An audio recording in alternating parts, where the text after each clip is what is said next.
Okay. So what are we doing today? Standards.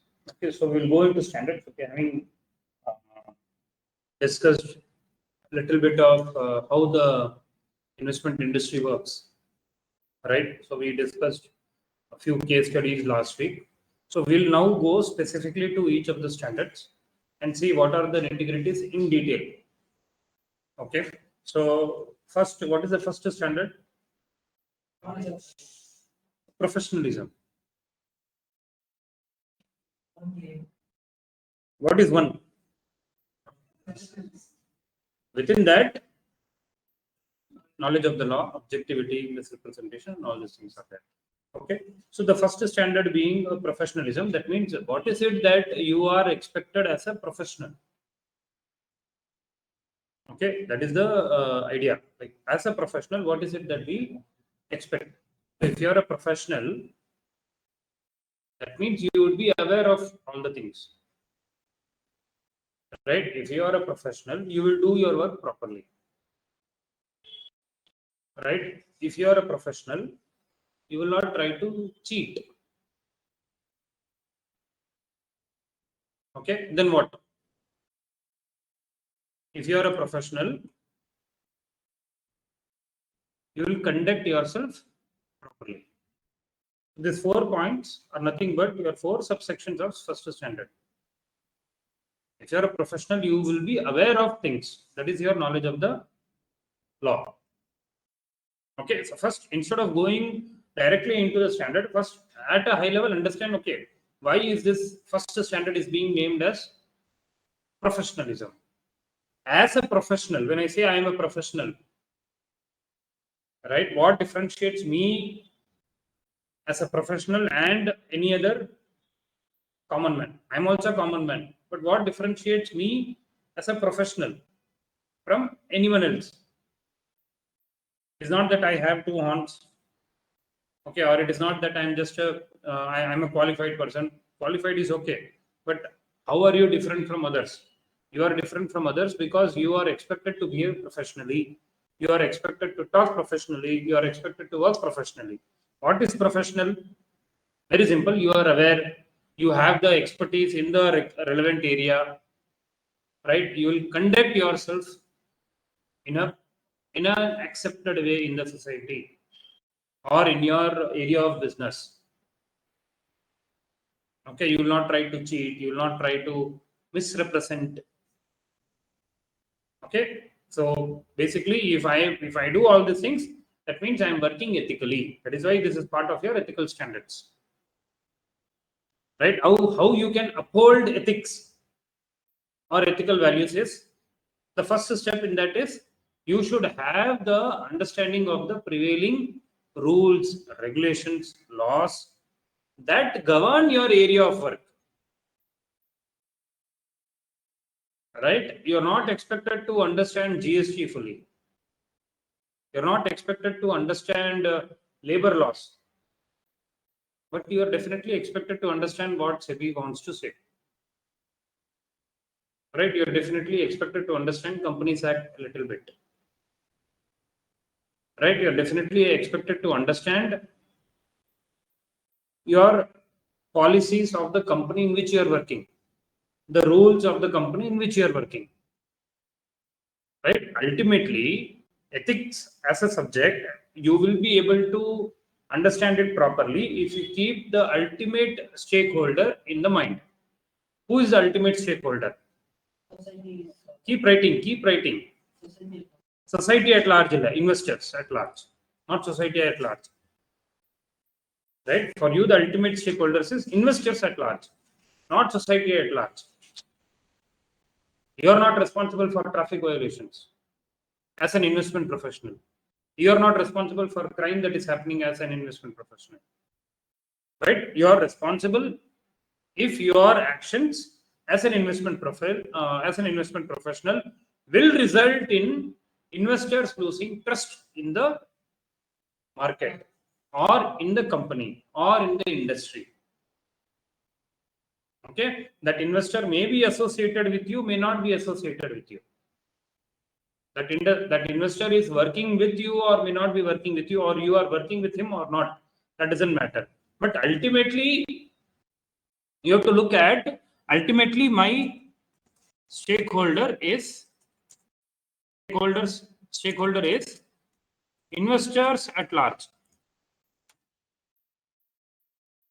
right? So what do I do with respect in protecting them? The first step is I should understand the prevailing rules and regulations, right? Because the rules and regulations, what is SEBI's role?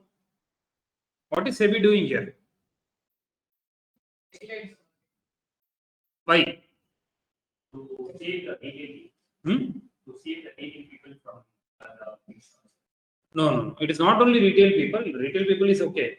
To protect the interest of all types of investors, not necessarily only small investors. Just because I am a large investor, it is not that I will not get protection from from SEBI. Just because I am a large investor doesn't mean that people can cheat me. Right? To protect the interest of the investors, these rules and regulations are there. So what is these rules and regulations? I, as an investment professional, I should understand. And if you see, okay, everything is for members and candidates. If you look at the wordings in the material, all the standards are applicable to members and candidates and the investment firms also. If the investment firm is dealing in securities in this area of work, that means the moment you have registered as for your CFA exam, you have become a candidate. Whether you are taking the exam or not is a different thing. If you have registered, you are a candidate. That you will see the later standard. So the first standard is your knowledge of the law. Okay, now there are different things that I am going to discuss, not only the subject, how to approach the subject from exam perspective, that also we are going to discuss. Okay. So how do I prepare? Because the material is vast. Right? How can I keep reading? Yes, you have to read, but how do I understand or how do I remember? All of that is going to do. So what we are going to do, first thing is I should make notes of key points. Okay, I will share this file later, but ultimately you have to, I will share this file later, not now. After you complete your exam, I will share this file. Okay, so you have to develop your own points in the material and make note for every line that is written. Okay, I have also taken from there only. I am not taken from heaven. I have also taken from there only. So what is the first key point? Basis of good faith and understanding. Okay, basically you should have a good faith in the rules and regulations, and you have understanding of the law, the prevailing rules and regulations. First point. Second point is I should have good understanding of firms' policies also. Like wherever I'm working, right? What are the rules and regulations of my company? Right now, any company that you go and join, okay, especially bigger companies, they will have in your induction itself, they will tell all the rules and regulations as to what you are expected to do, what you are not expected to do. Broadly, they will say you cannot share confidential data outside, right? You cannot do this, you cannot do that. Okay, you are expected to go through that, you are expected to understand that. That means I should strive to have a good understanding of firms, policies. I should strive to have good knowledge of the law relating to the investment industry. Okay. But your standard 1A is not a standard that expects you to become an expert. So it is not that you are an expert of all these laws. The standard does not require you to become an expert of the law. Are you getting it? So there is a balanced approach, right? So that means I will not expect that you should have like detailed understanding of the GST Act or SEBI's Act also. Right? It is not that, okay, you should know each and every section, you should know each and every provision. No. But definitely you should have an understanding which will tell you what is right and what is not right. What is it that you are allowed to do? What is it that you are not allowed to do? Okay. And most importantly, in the current times, when the technology is changing faster, when the rules and regulations are also changing faster. Right? For example, we have this Telecom Act, Information Technology Act. This came sometime 15, 16 years back, if I'm not wrong, or maybe 20 years back. IT Act, Indian Information Technology Act. Right? The act that was there 15 years before is totally updated and revised now. Why? Because the technology that you had 15, 20 years before is totally outdated with the technology that you have now. But Companies Act was 1956, which I studied, and that got updated only in 2013. So you have Companies Act 2013 now, right? Almost after 50 years it got updated. But Information Technology Act has got revised, updated in 15 years. Every year it is getting updated because of advent of new technology. So now, should I be updated about Technology Act? Not necessarily that you should be having a detailed knowledge, but at least bigger things you should know. Right? Similarly, SEBI also, the rules and regulations keep getting updated. Right? So during times of changing regulations, you should update yourself. And now see, all these standards are not only applicable to you, it is applicable to your firm also. So the exam question will be, is the firm in violation? Or is this fellow analyst is in violation? The questions could be around both. Okay, one question could ask whether the firm is in violation or not. Right? And some other question may talk about whether, mostly it will be analyst, but some questions can talk about firm, whether this firm is in violation. In that case, the firm is in violation if it does not update its policies, or if it is not striving to educate its employees about the rules and regulations. Right? Now you cannot blame your employer for you not getting updated. Are you getting it? Now SEBI has brought in some changes. You are not aware. Neither your employer is aware, neither your company is aware, or they have not taken effort to bring down that information to all the employees. Right? Here you cannot say, my employer did not tell, so I will not know. Right? It is your responsibility to make sure that you know. At the same time, it is firm's responsibility also to make sure that they are aware and they are giving down the information to all the employees in a systematic way. So there has to be constant update every month, every week, right? This dissemination should be there, mails should go out, broadcasting should go out, updations should go out, and they should expect the employees to read all that, to update all that. Okay. Now, when I say that, okay, this is not a standard which expects you to become expert in compliance or all the laws, that means you don't have to become an expert. But at the same time, I'm telling you, you should be aware. You should be aware, not an expert. You should be aware that, okay, there is something like this, so that you may step out. You may step back. Right? Instead of proceeding, you may step back. You do not know what to do, you step back. And then you seek expert guidance. What is expert guidance? Okay. First, you will highlight your management, supervisor, manager, compliance, legal. Right? So you will approach your legal team, you have to approach them for clarity. So they will give the clarity. Right? Now let's say they have given the clarity. They are telling it's okay, you proceed. But somehow you feel no, this is not right. But they are telling you proceed. Okay. Now, in that case, is it a violation or not a violation? You have taken a buy-in from your manager as approved or your management is approved, it's okay, we can go ahead. But it is not, it is wrong. Right? You know or you do not know, it's a different thing. Okay? What you are telling, my management has told or my lawyer has told that this is okay to go. Okay? Is it a violation or not? Because you are depending upon the lawyer, you are depending upon the management, and the standard is also telling that we do not expect you to be an expert. You can refer to your compliance team. Your compliance team is telling proceed. But tomorrow a violation happens. Are you responsible or are you not responsible? You are telling my management has told, my management, my compliance team or my legal team has given a go ahead, so I went ahead. So I am not responsible. Is that claim okay? Why?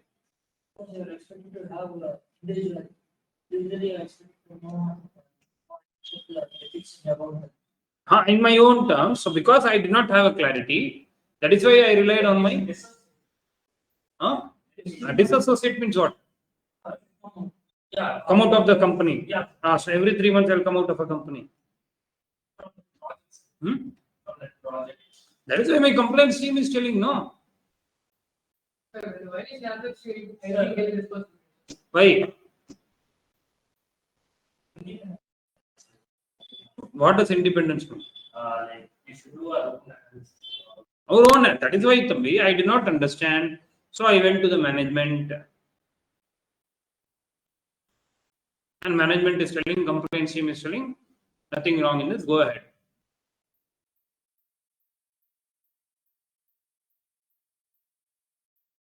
It is not a violation. Understand, I did not know. That is why I went to the legal team. Okay, so I did not know. That is why I went to the legal team. Legal team is telling, go ahead. Right? Despite that, will I keep checking? Okay, what is this? Will I keep looking out? No, right? This is why legal team is there. Then what is the problem in this? I have all the documentary evidence. My legal team has confirmed, my management has confirmed that nothing wrong in this. You can proceed. But despite that, if violation has happened, I am not responsible. However, if I know that this is wrong and I go to compliance team and compliance team says you can proceed and then I proceed, then it is a violation. Are you getting my point? Knowingly you do anything, it's a violation. Whether your compliance team says, whether your management says, it is a violation. You are responsible. Okay, that is why we are telling this is not a standard that expects you to become an expert. Okay, however, you should have a basic understanding of the law, basic understanding of the rules and policies. So simply reliance.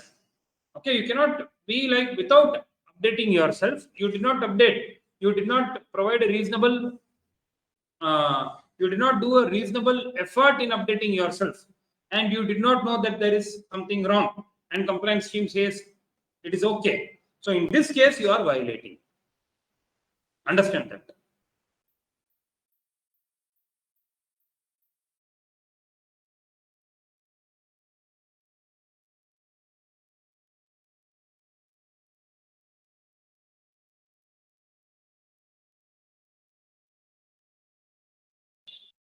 Are you able to understand this?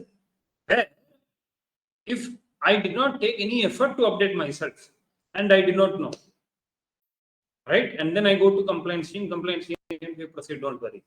Then I proceed and it finds that this is wrong. I am in violation. There you cannot say I did not know. Did not know doesn't result in protecting you. Does not absolve you of the violation. Did not know is different from not being an expert. Not both are same. You cannot say I am not an expert. You're not an expert, but you should know the basic stuff. Did you take an effort to have a basic understanding of the law? Did you take an effort to continuously update yourself? Just because your firm is not informing you, that doesn't mean that you cannot say that you did not know. Are we getting this? So because this will be confusing. You should have a clarity in what is violation and what is not violation. Simply reliance on legal team or simply reliance on compliance doesn't absolve you of violation, even if you do not know that there was something wrong. Did you take an effort to understand the law? Did you take an effort to update yourself? Did you take an effort to read through the policies of the company? Or did your firm take an effort to have the policies, rules, and regulations regarding this? Otherwise, your firm is in violation. Okay. Now, the most important thing in this is comparison between the local law and the CFA code and standards. Okay, the strictest applies. Whichever is more strict will apply. Okay, so in a scenario of both are not there. Now, CFA code and standards is applied only in US or in India also. It is applicable for all CFA members and candidates. Whether you are working in India, whether you are working in Africa, whether you are working in US. Okay, now I am working in a firm which is in India, right? No CFA candidate is there. I am the only person who has completed CFA, or I am the only member there. Okay, this investment advisory firm has no connection with CFA Institute at all. This is in India, and it is providing the services to the clients in India. Okay, so then is this firm required to follow the CFA code and standards? Okay, then how will I be able to comply with CFA code and standards?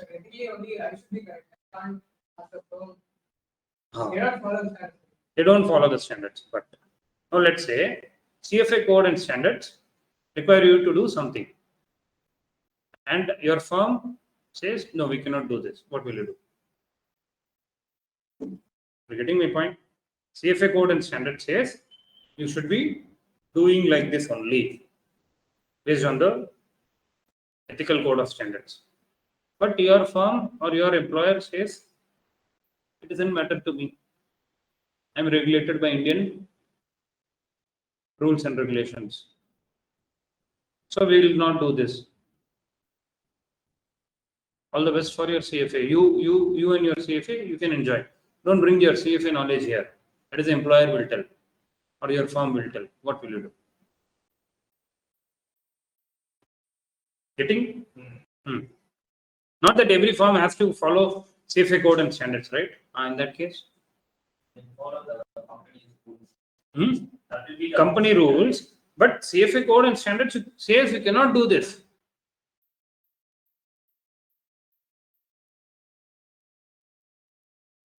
Violation according to CFA code and standards. For example, taking gift from a client, right? CFA code and standard says do not take gift. Your employer says you will take gift. What is wrong in this? What will you do?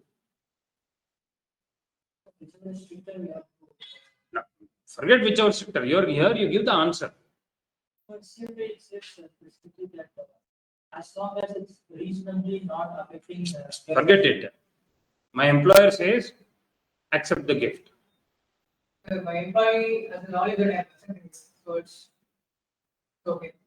But as per CFA code and standards, you are not expected to accept. Then I won't. But your employer says you have to accept. So every 3 months you will leave company. What will you say?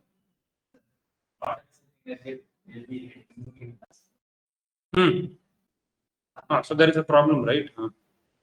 Not accepting will hurt the ego of your employer, will hurt the ego of your client. That's not affecting anything. As per CFA code and standards, you are not required, you are not expected to accept. So we'll come to that scenarios now. I have written mention that I'm accepting something from my client. Array, CFA is not telling not to accept. Then what written consent? Then I will go and take from, I'll ask the client to come to my home. He will give the gift to me at home. I accept it's a violation of our Violation. So what to do to avoid violation? But my employer will odepa. If I accept it is violation, if I don't accept it is bigger violation, right? What should I do?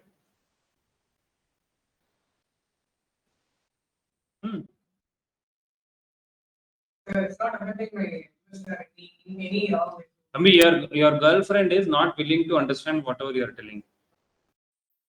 You have told once, you have told twice. What will you do? That time. Cut off பண்ணிடுவியா? You try to explain, no? You try to explain, no? You'll take her to a movie. Right? Here also you have to explain your employer. You have to tell your employer why it is a violation. Why it is not right. Why it is not right to accept gifts? Affect your, it may influence you. So according to CFA code and standards, it may influence. That means it is influencing. Then you have to explain to your employer, boss, please don't take boss. You have to explain. You have to write to your management telling that this may impact the influence of our staff. That may influence our staff in their work. So we should not be accepting these kind of gifts. You should write. You should explain to the management. You should tell management to have these policies in place. Okay? And then obviously if management will not agree, you have to leave the company. Ultimately, you have to walk away. No point in spending money on movie and all. Are you getting? That means you should take a reasonable effort to explain to the employer, to educate the employer. From your side, you have to do this. It is not simply disassociate. That means what? You every 3 months you will disassociate. Telling CFA. All of that. You will have to disassociate from entire world, sit at home only. Are you getting this?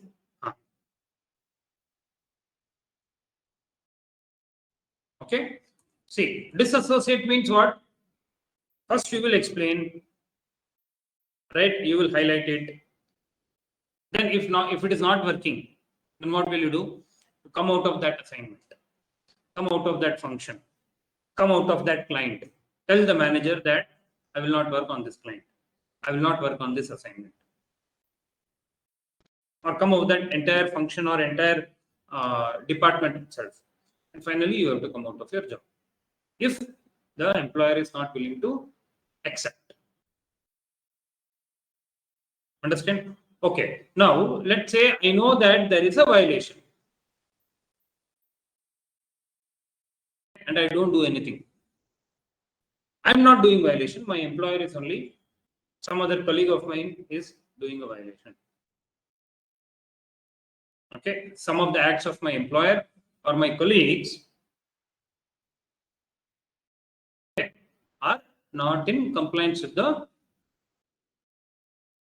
Okay. Then what should I do? Should I? Okay. And I don't do anything.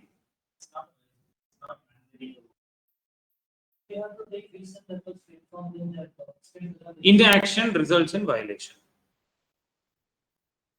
You cannot keep quiet. You cannot say, how does it matter to me? Inaction results in violation.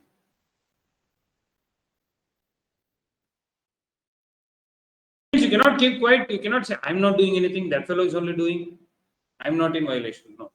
If you see something wrong is happening, which is in violation of the code and standards or the local law, or that country's law or rules and regulations or the forms and policies, you have to highlight in the right way.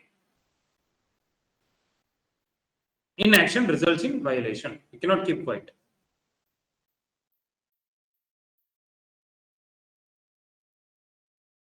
Now, inaction, what does inaction mean?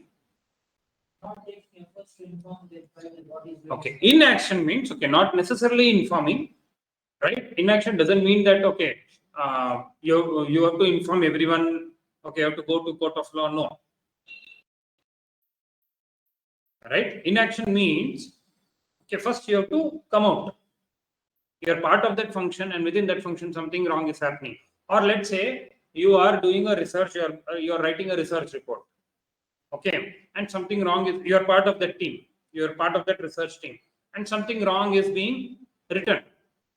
Okay, something which is not correct is being written, or the report is inflated. Okay, you are part of that research project. Okay, and this is happening. Now, inaction, that means not doing anything, is a violation. Okay, but that doesn't mean that you go and report to everyone also. You should try to come out of the assignment. So, failure to report is not important, but disassociation is important. What form of disassociation? This form.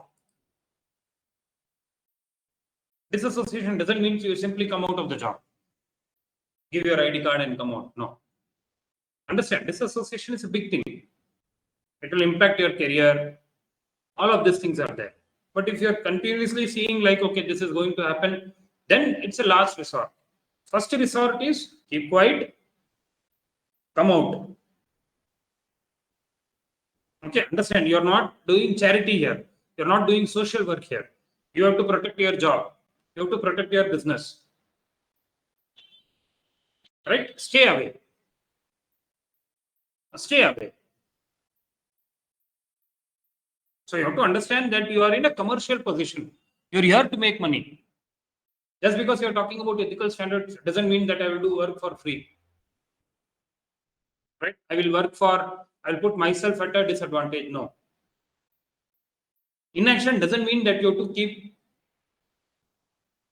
highlighting and keep reporting or keep complaining. No.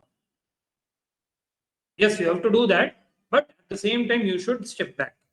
You should not be part of it. You should politely say, I'm not part of this. Do not take my name in this project. Do not put my name in this project. Or do not put my name in this report. This report's a lot of things are not correct according to me. Do not put my name in this report. Sufficient. Are we able to understand? So, see, first thing is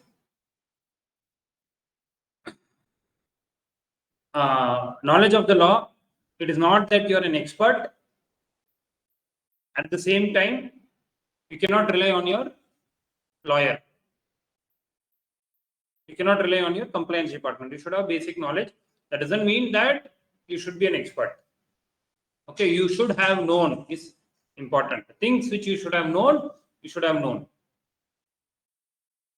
Clear? Okay. Then participation or violation by others. Where others are violating, you are not doing anything, but you are part of that team or you are part of that function. What you should do, you cannot simply keep quiet. You have to disassociate in various forms and report where possible. And you should encourage your firm or your employer to have a reporting mechanism, to have compliance.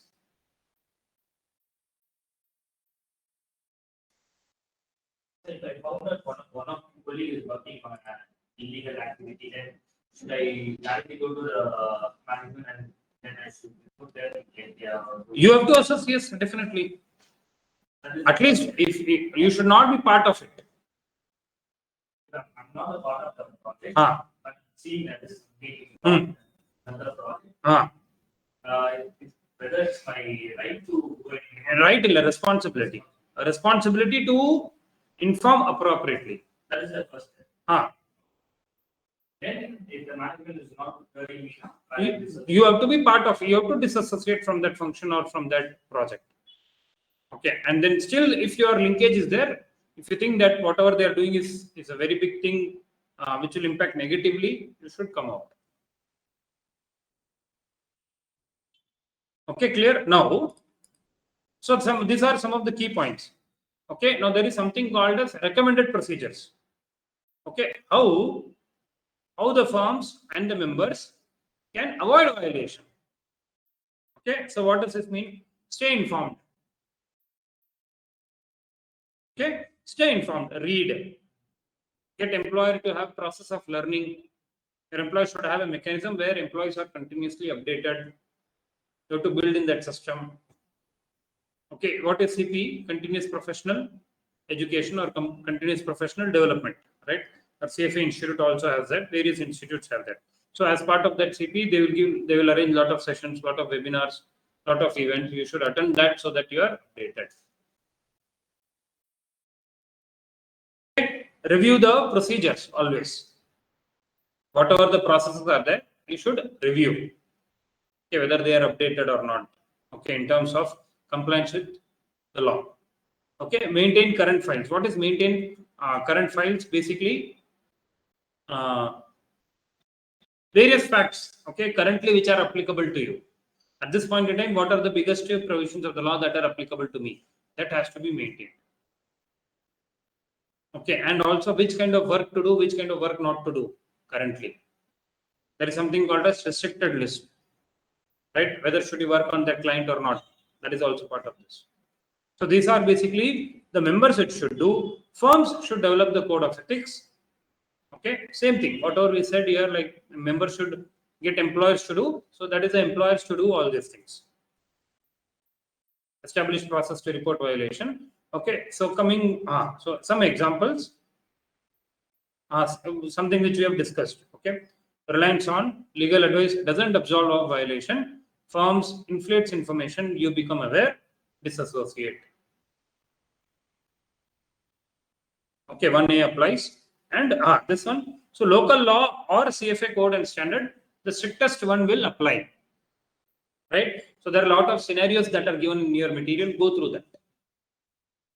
Right? So whichever is strictest, more stricter, right? That will apply. So if your local regulation is more stricter, then that will apply. It's not CFA code and standard. Okay? You are governed by CFA code and standards, and you are governed by the rules and regulations of the country where you are working.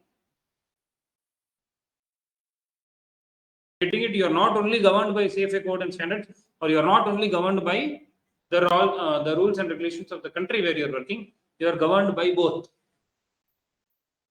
That means you have to comply with both, or you have to comply with the more stricter one, which means you are complying with both. Cannot violate the local law also. If your local law is lenient, then you have to follow the CFA code and standards. So that automatically the local law is also complied with. So there are a lot of examples that are given in your material with respect to this. Go through that. Different scenarios, different permutation combination. They are talking about it. Go through those. Okay, you will be able to understand. So clear knowledge of the law, what we are talking about here. Okay. Then the next aspect. So what you have to do is you have to look at all of these points. All these points are there in your material. Should go through this. Highlight these points because these are the points that will come as a question. For example, inaction results in violation. So there will be some question that can come which explains a scenario relating to inaction. And then they will ask you whether this is in violation or not. So then it becomes easier, okay, for you to answer. You are not required to do judgment here. Understand that. You don't have to be a judgment. You don't have to judge the questions in the exam. If you have provided if you have gone through the material, if you have made notes, all the scenarios are there discussed in the material. Right? You are not required to judge, or you are not required to think and give your conclusion. No, everything is there in the material. You have to apply logical steps and you have to give the answer. Okay. Second, next one, independence and objectivity. So 1A is knowledge of the law. Second is objective. That means you should do your work properly. Very simple. Okay. You should not be under influence. Right. These points are not there. You should not be under influence of anyone when you are working. You should not be influenced when you are working. You should not come under pressure when you are giving your output or when you are working.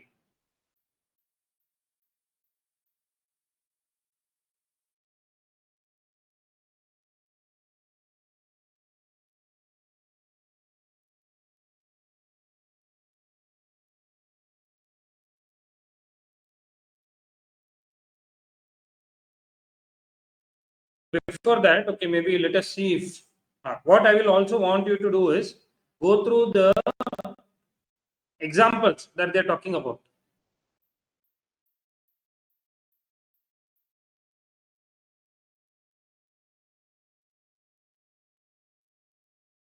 I think these ones are self-explanatory. You can go through this. Don't have to.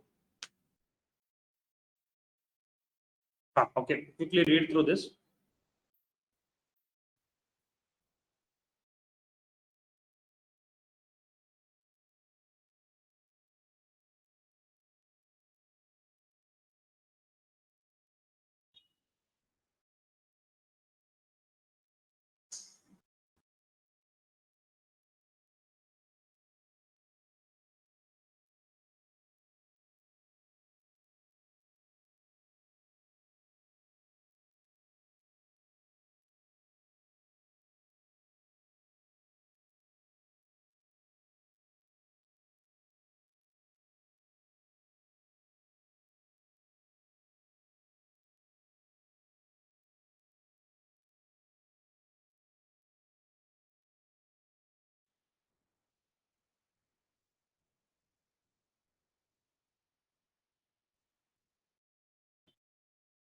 Right? Understood?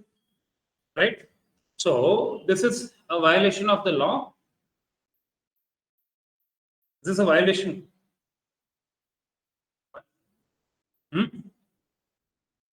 Violation of which standard? This is not a violation of professionalism. This is violation of 1C, misrepresentation. Okay, misrepresentation and also duties to clients, which we are going to see. Misrepresentation and also duties to clients where you are giving the correct information. Okay, but you are not misrepresenting, your firm is misrepresenting, someone else is misrepresenting. So that is a that is basically violation of the rules and regulations. Very simple. You are not giving the right fact. Right? So that is why you are asked to disassociate. That is why it comes in 1A actually. Okay, you have to understand which standard applies. That is also important. Okay, your 1C is getting violated, but you are not doing it. If you are doing it, it is 1C. Because you are not doing it, it is violation by others. Right? The firm has violated 1C, or whoever is trying to do that is violating 1C, misrepresentation. Okay, but because others are doing it and because you are part of it, it becomes 1A if you violate. Okay, so you see here basically how to disassociate, that steps are also given.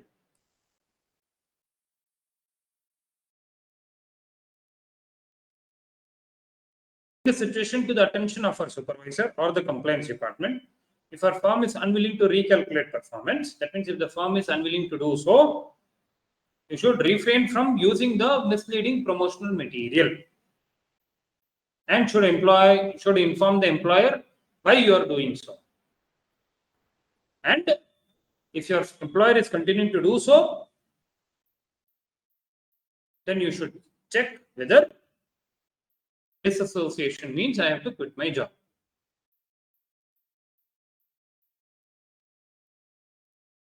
So there's a very good example of the steps to disassociate. Okay, what are the steps to disassociate? Okay. Independence, and coming back to independence, and so make sure that you are working out these examples, not simply reading and telling violation, not violation. You have to read, understand what they are telling, because similar questions will land, not the same questions, not the same names, not the same scenarios. Different scenarios, but similar structure will come. Right? So when you're making the notes of the steps, so one question will be the same thing. This omission has led to an inflation number. Washington is asked to use promotional material that includes the erroneous performance number when soliciting business for the firm. Right? What would be the first action that this who is that? A commission. Right? What is the first action that commission should take to ensure that she is not violating the standard? Supervisor. So options will be keep quiet, okay, report to your manager, disassociate from employment, report to the supervisor. Disassociation is the last resort. So they may ask about last resort. What is the best option available to commission? Best option is to go and tell. Best option is not inaction. Best option is not seek other employment. First option is different. Best option is also different. Last resort is also different. Able to understand? One example, this entire thing, this entire section is addressed here. This one. This one also. Clear? Okay. Then INO, independence and objectivity.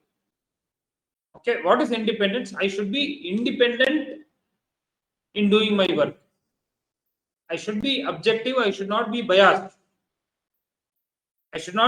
My work should not result in favoritism in one direction.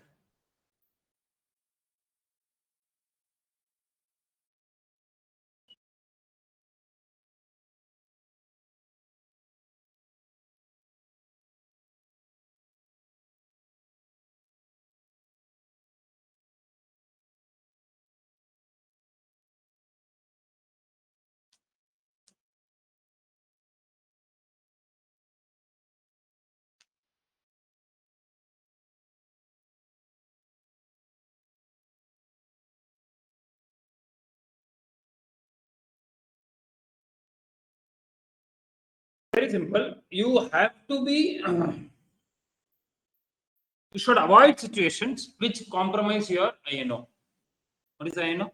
You should avoid situations, you should avoid scenarios, you should avoid stages, you should avoid work that will, you should avoid relationship that will impact your INO. That is a summary of this standard. Right? That's all. Nothing else, actually.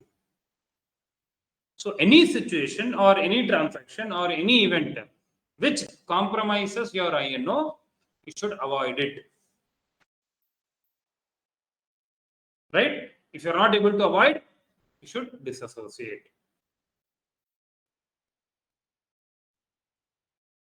Are we getting it? Right? So now every scenario I should be able to understand whether this is impacting my influence or not. Whether this is impacting my influence or not. Okay, for example, now the other day we were talking about I am a sell-side analyst. That means what I am doing, I am creating research reports and selling it. Right? I am analyzing companies and giving out the reports to sellers. Right? And I am selling it for a fees. Right? First point. Another example is where I am a PMS. I'm managing portfolio for the clients. Right? That means I am investing. Right? I am seeking, I'm helping them to get better returns. Two scenarios. So now let's say I am initiating coverage for one listed company. Okay. And I've given a very good research report. I've done a very good research. My team has done a very good research. And I am publishing the research report, maintaining a buy rating. Giving a buy rating. I've done research properly, diligently. And I see that the stock is going to do well. Looking at the report that I have covered, looking at the research, looking at the quality of the research, that company's CEO or CFO has sent me a present. What is the present? Maruti Nexa. Another, which company? Vitara. Okay. Vitara has come to my office. Okay, and a mail telling that we are very much happy with the research quality that you have done. The big company, and I'm also a big company, big firm. Okay, I have CFAs working for me and all. Okay, so this is one scenario. Another scenario is I'm a PMS. I run a PMS. So I take CFA class and I run PMS also. I have my clients. Okay, and I have delivered very good returns to some of the clients, not all the clients. Some of the clients have delivered very good returns. And one of that client also sends me a Vitara. Okay, understand, right? Keep writing. Don't keep looking at my face. There is nothing in that my face. Keep writing the scenarios. So another client, so the PMS client is sending me a Vitara because he is happy. I've given good returns to him. I'm managing his money and I'm giving good returns to him. That is second scenario. First scenario is I am a research analyst. Okay, I'm writing, I'm building research reports and I'm writing very good research reports. Looking at the quality of the report, the CEO or CFO is sending a gift.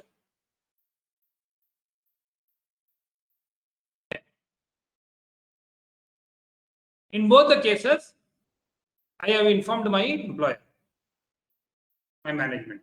They only informed me. Thambi velli or vandi nikkudu. Rendu vandi nikkudu. They only informed me.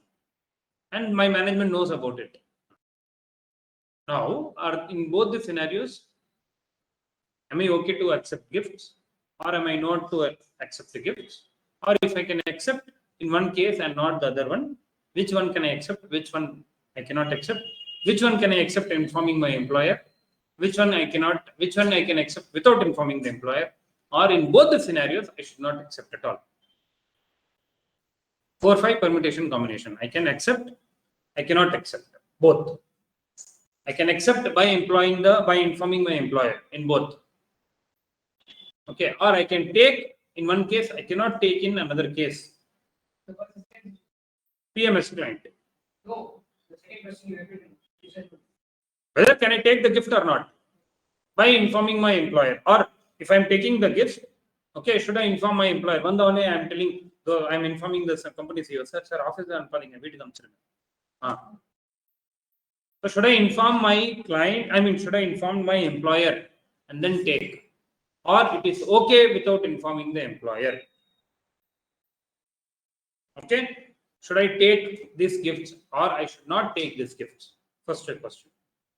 Or is it okay to take in one scenario and not in another scenario? So in which scenario I can take and which scenario I cannot take? So two different scenarios. So this is about gifts. Tell me now. So the business analyst, he does report, he gives the report, they're happy with the report, and they. So once the work is already done, the person gives, I'm going to affect my objective. Because if they give before I give the report, it may affect my objectivity and may compromise. Since I've already done the report, I've given it to them, in no way it affects my independence or objective. So I can accept it. But what if I'm going to write a report on next time with the same company and thinking that they gave me a car, I should give them the report.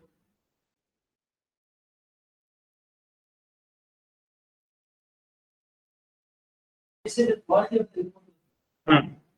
Quality means doesn't mean it's favorable to them. So it's not a because they said they're happy with the quality of the report. Could be that my insights avoided them from investing in certain areas. Quality doesn't always mean it's favorable. So it's not a But you give buy rating. I gave a buy rating.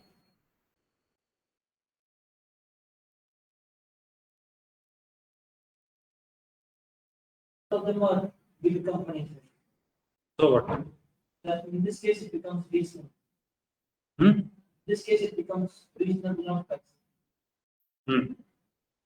Second case, the PMS client. Take in the report. The book is taken. Hmm. And it is not mandatory to inform. Hmm. Because it's all in the past. Hmm. Past performance. Hmm. It's not a compulsory or other thing to see your manager. Hmm. To see the thing. And inform, not getting, it's not like getting permission and inform, like, this is these kind of So should I inform or not inform? things. Can you? Should I or should I not? You should. Should have informed. I should inform. So now let us look at this scenario. So I'm writing a research report. I'm issuing a buy rating. Quality is good, no doubt. And I got the gift. And the people know it that I got the gift. What will people tell? What will people think? Only because of that, this person has given a high report. But the company has already said that the report was good enough. Hmm? The company is being happy, like, it is a fact report. Hmm. So it's not like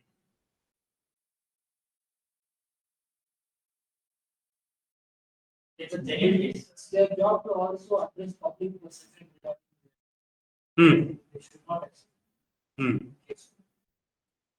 You will not accept the gift. You cannot accept the gift.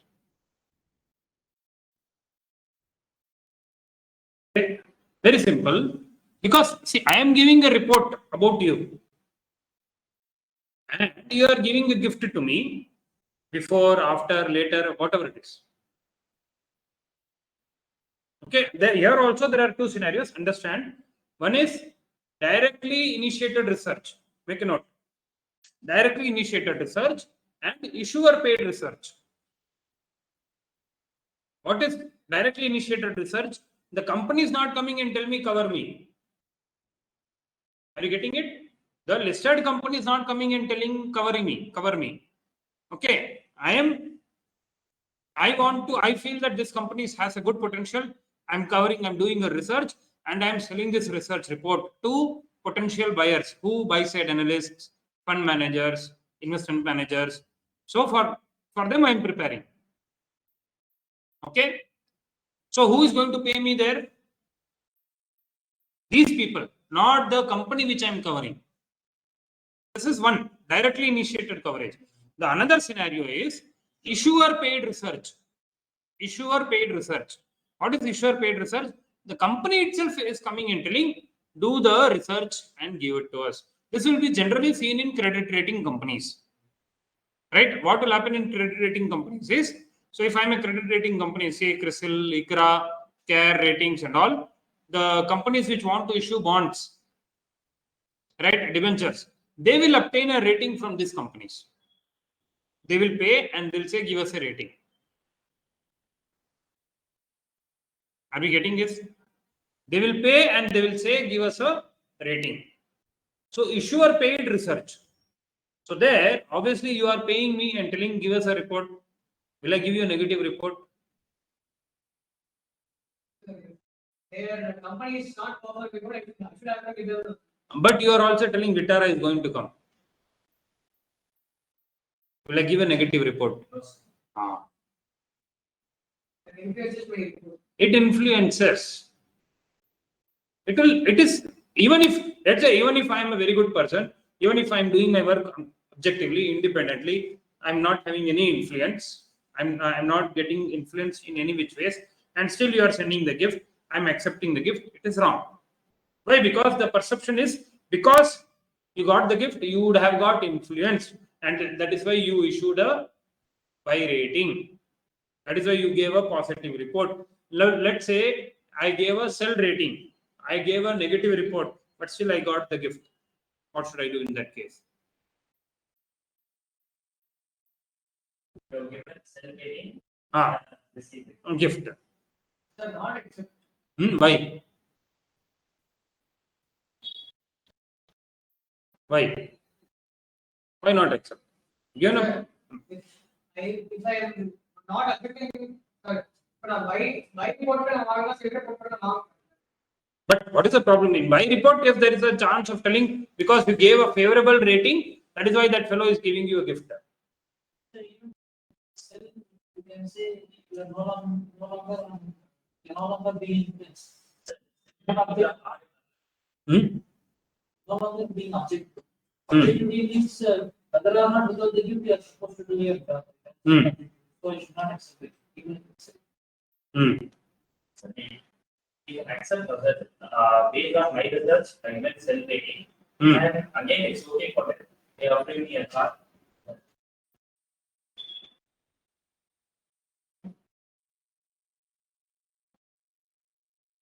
Today I issued a sell rating. Vitara has come. Next time what I will do?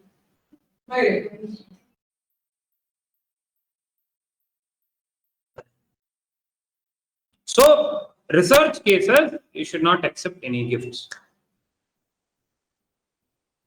Lavish gifts. He's sending you a mug. He's sending you a small book. you said both of them are big.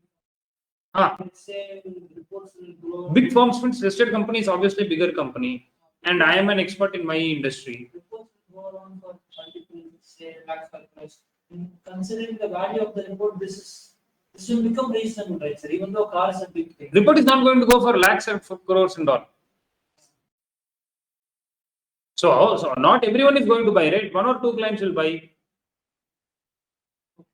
So reasonable itself is a subjective. Hmm? When huge money is involved, car becomes reasonable. Hmm. Little money is involved, car is a big gift. So when is But car is for whom? for the analyst? For the analyst. Analyst CFA salary will be how much?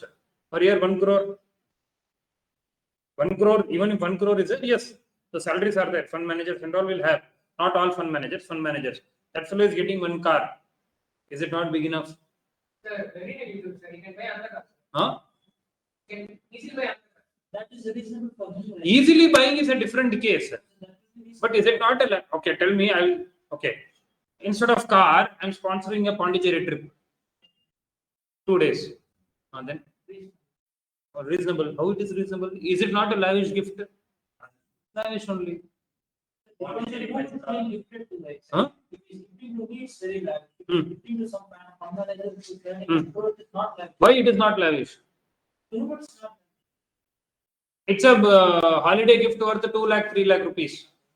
And then Pondicherry 2 days I'm talking about, not in any 2-star, 3-star which you will book in Make My Trip and go and stay.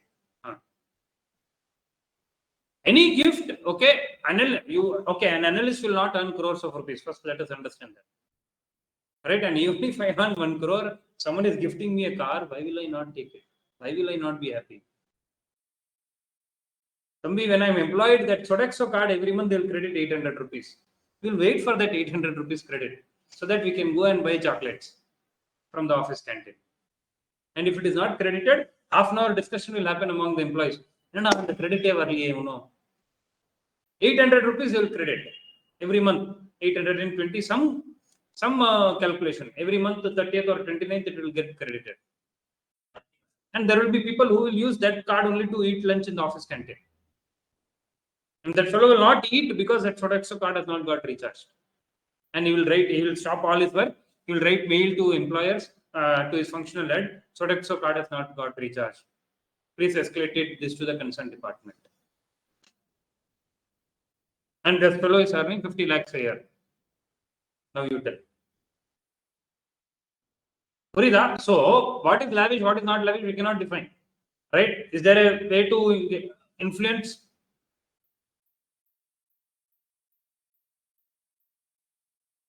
Yes. So research cases, you should not accept gifts. Whether you are informing or not informing, whether it is issuer paid or whether it is self-initiated coverage, cannot accept. Okay. Now, in case of PMS client, can I accept? I have delivered good returns. He is happy. He is sending me a Vitara.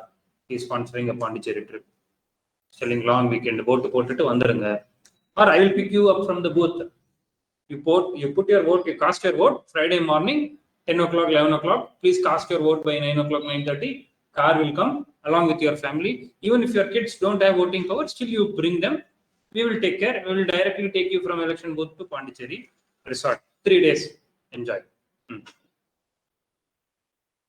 Can I accept it? No. Why not? Sir, I will put more efforts. Sacrifice other clients' performance and focus more on this client. So what? This client is paying good.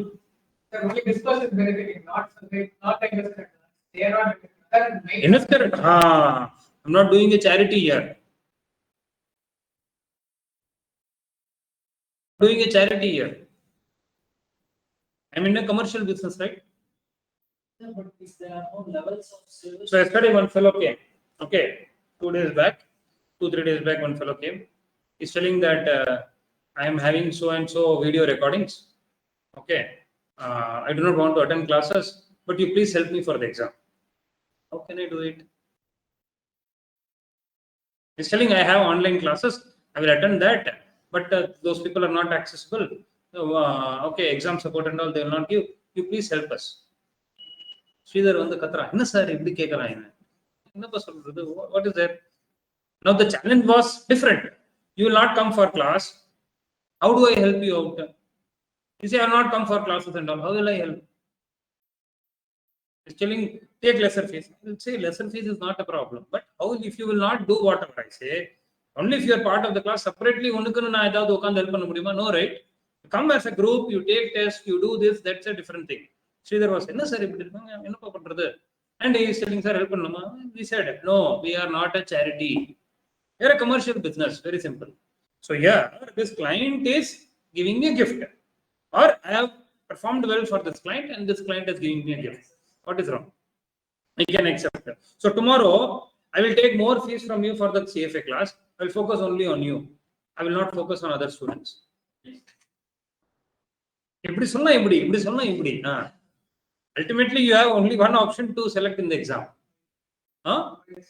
It is not a violation as long as I am helping, I am serving, I am not putting other clients at disadvantage. Then you have to disclose all the levels of. No, disclosure I have to do.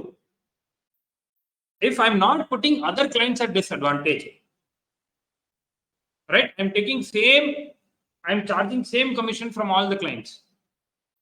Same type of service I have to provide. Okay, in the similar type of service, same type of service provided, one client was happy and he has given me a gift. Right? And other clients are also happy. It is not that they are not happy. They are also happy. They did not give me gifts.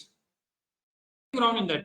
But because this client has given you a gift this time, doesn't mean that you will focus more on him and not on others.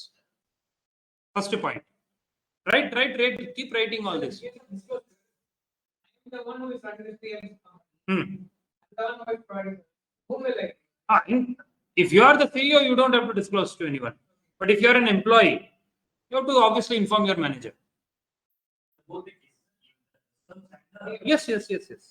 Research, you are not even, you cannot accept gift. In BMS, if an employee, I should report to the manager. CEO, I have to disclose. To whom you will disclose.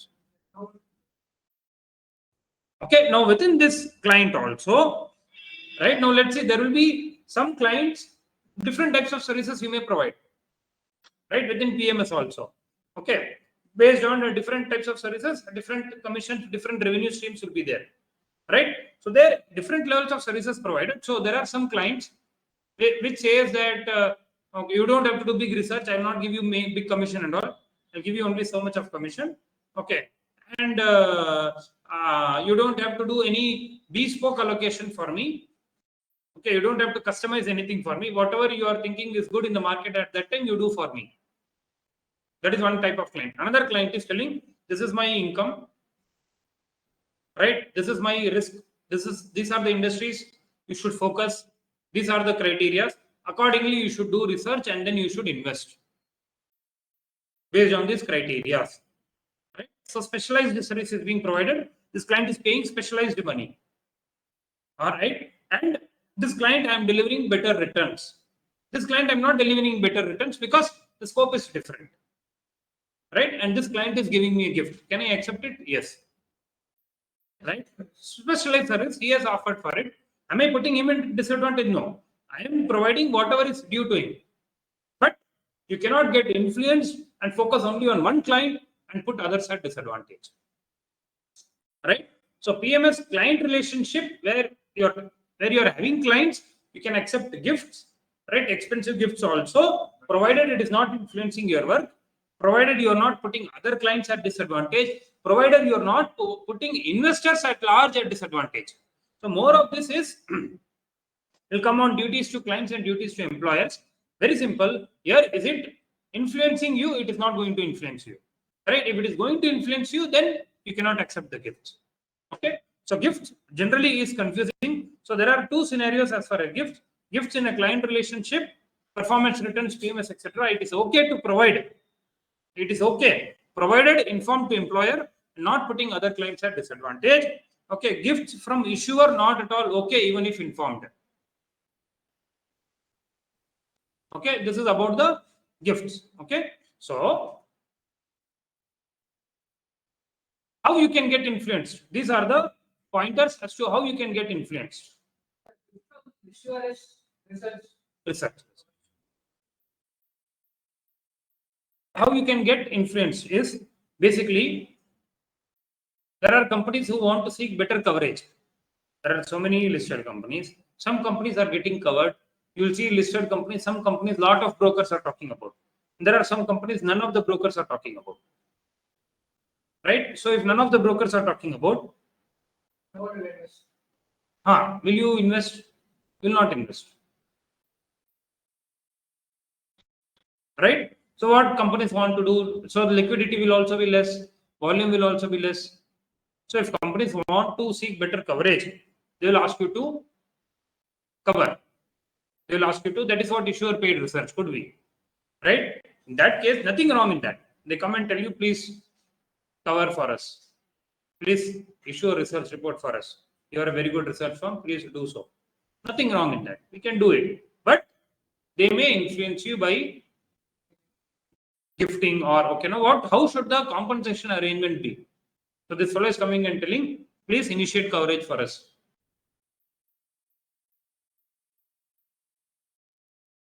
How much fees should I charge? On what basis should I charge? Not how much, on what basis should I charge?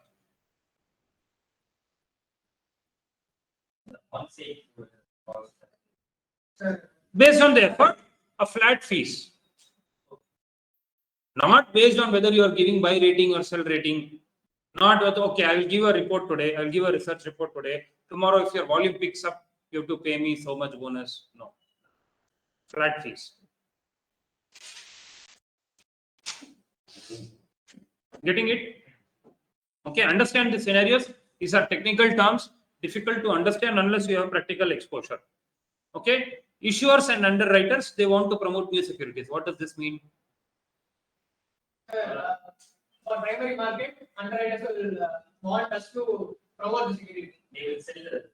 For IPOs and So they will want you to issue buy rating. So they may influence you. Right? They may influence you to issue buy rating. They may want you to sell, let's say if you are investment manager, if you are a PMS, right? They may want you to sell this to your investors. Getting it? Brokers may, so that is also INO, independent and objectivity may get compromised. Brokers will want you to direct the allocation business to them. We talked about Zerodha and all this, right? So to increase commission for them, you may get influenced by them, and you may give the business to them rather than giving to other brokers, right? So they may also be part wherein your INO is compromised. You are not doing due diligence as to which broker to select.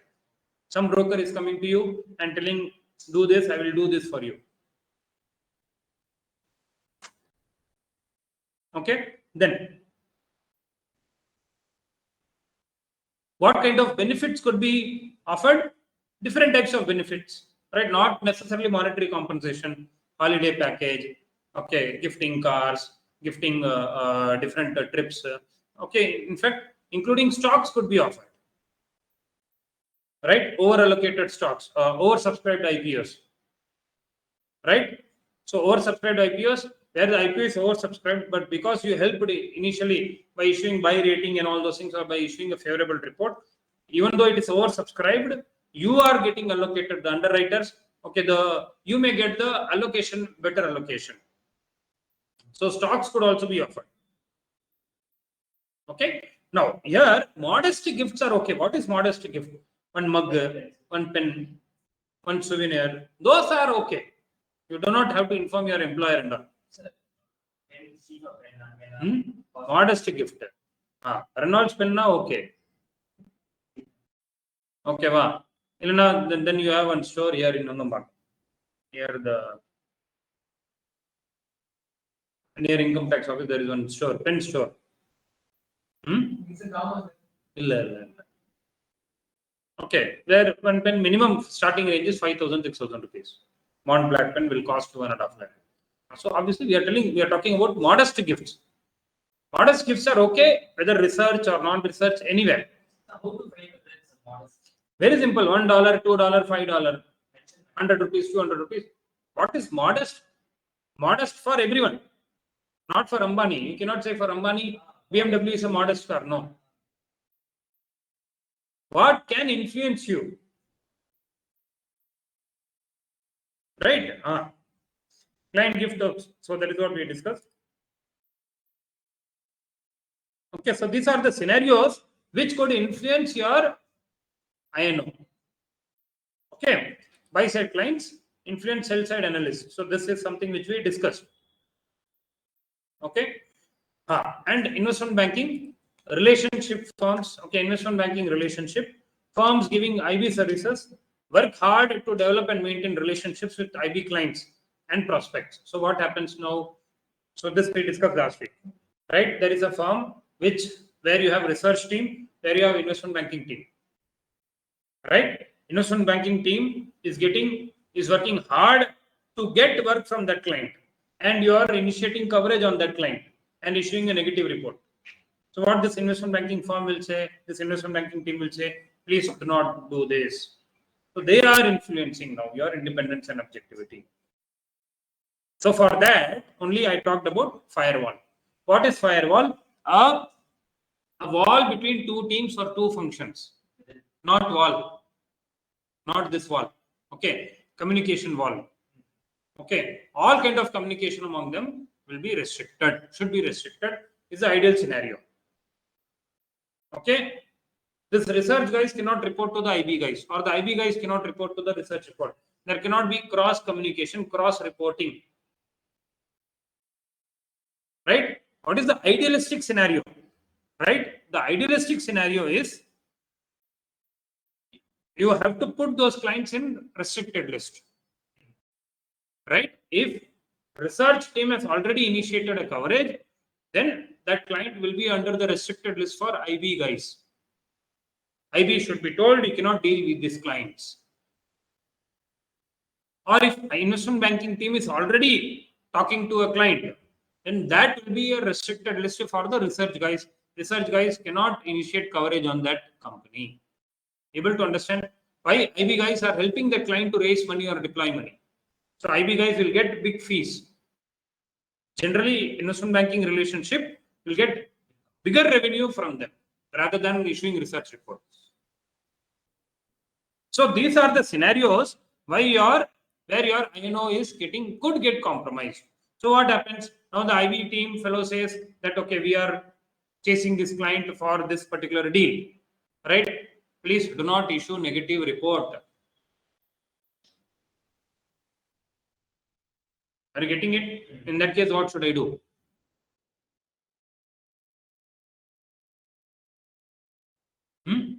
Firewall and all, firewall is a different thing. That fellow is telling, that team is telling, that functional head is telling, do not issue negative report. What should I do? Firewall is coming and telling. When I started this on some company, won't you be okay that this company is restricted for you and you won't start the That restriction is not there. I'm already doing the research.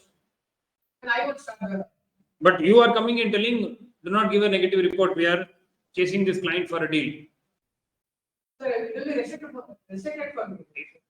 What if it is not restricted? Company is not having that policy. CEO itself is telling, "Thambi, wait pannu. The deal is going on. What will you do?" So what to do in that case? It is a violation. What to do? So if it's company paid research, people who are doing research say, company paid research, they are obligated to deliver the report. So the IT guys must restrain from coming. Or else, if it's not, if it's maybe if it's a directly initiated report, they can refrain from publishing the report. So what should I do then? They're telling, don't give a negative report. You prepare an objectively and the results happen to be negative, you should not publish. Not publish, or what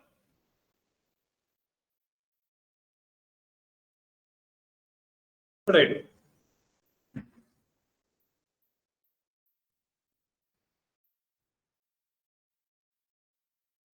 You cannot publish and say it's by say because your investment banking is. So if it's happens to be sensitive, you can publish, or else cannot do. No, sell side only. I'm a sell side only. If it's self-report, Then you can publish. Sell. Why? That is a negative report, no? Sell rating is a negative report, right? And then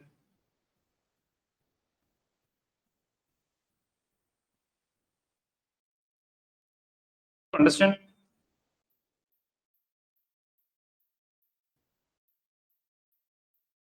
There will be definitely influence. So inaction is violation. Either yes, you do not publish the report, that's a different thing. Then you should stop the coverage. But you cannot issue a buy rating. Your CEO is telling issue a buy rating. Your manager is telling issue a buy rating. What will you do? You should not. You should explain. You should refrain from doing it. But they're telling no, we should issue buy rating only. Sir, but what if the report is prepared in a very objective manner, still the result happens to be by rating. Then you have to say that, okay, in that case, you will issue and you have to say this is also covered. This is also, there is a conflict of interest. There is a conflict of interest. What is conflict of interest? Conflict is what? There is a fight. Clash. There is a clash. What is the interest? What is the conflict of interest?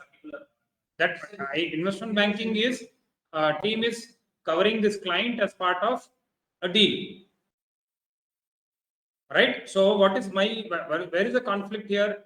The conflict is I may not issue a negative report. Why? Because my own company is expecting to receive a big revenue from this client. So there is a conflict of interest. This conflict you should disclose in the report, so that the readers know that this is there.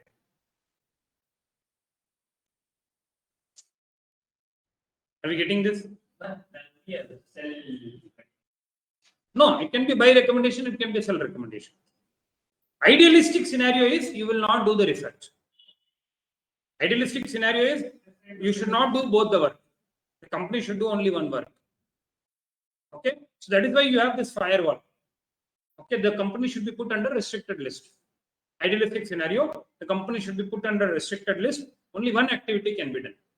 So if there is a firewall, in your situation, you are business person, I am the IT person.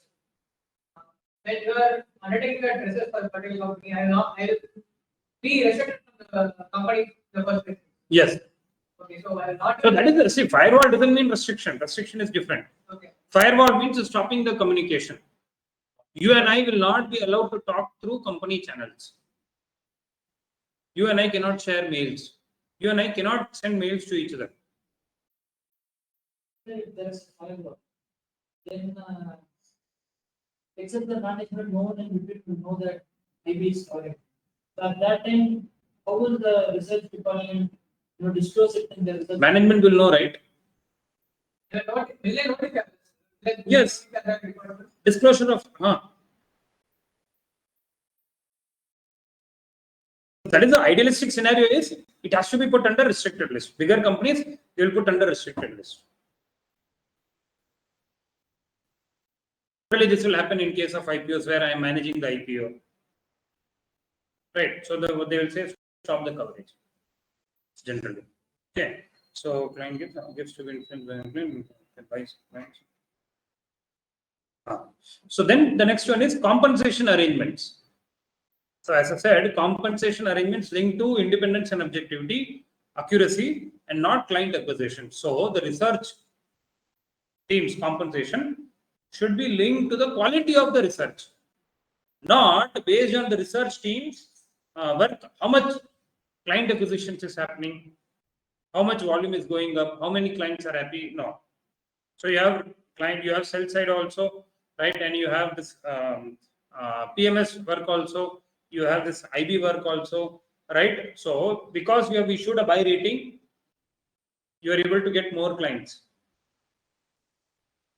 For covering my research, right? There are a lot of issuer paid research has gone up. Why? Because you have issued buy rating. You know that, okay, you will issue buy rating. So more clients are lined up and you should buy rating. Company's revenue increase. So you get a share. No, that is wrong. Right? Compensation arrangement should be linked to quality of research. How you are covering. So then if that is there, what will happen? Your independence and objectivity will not be influenced.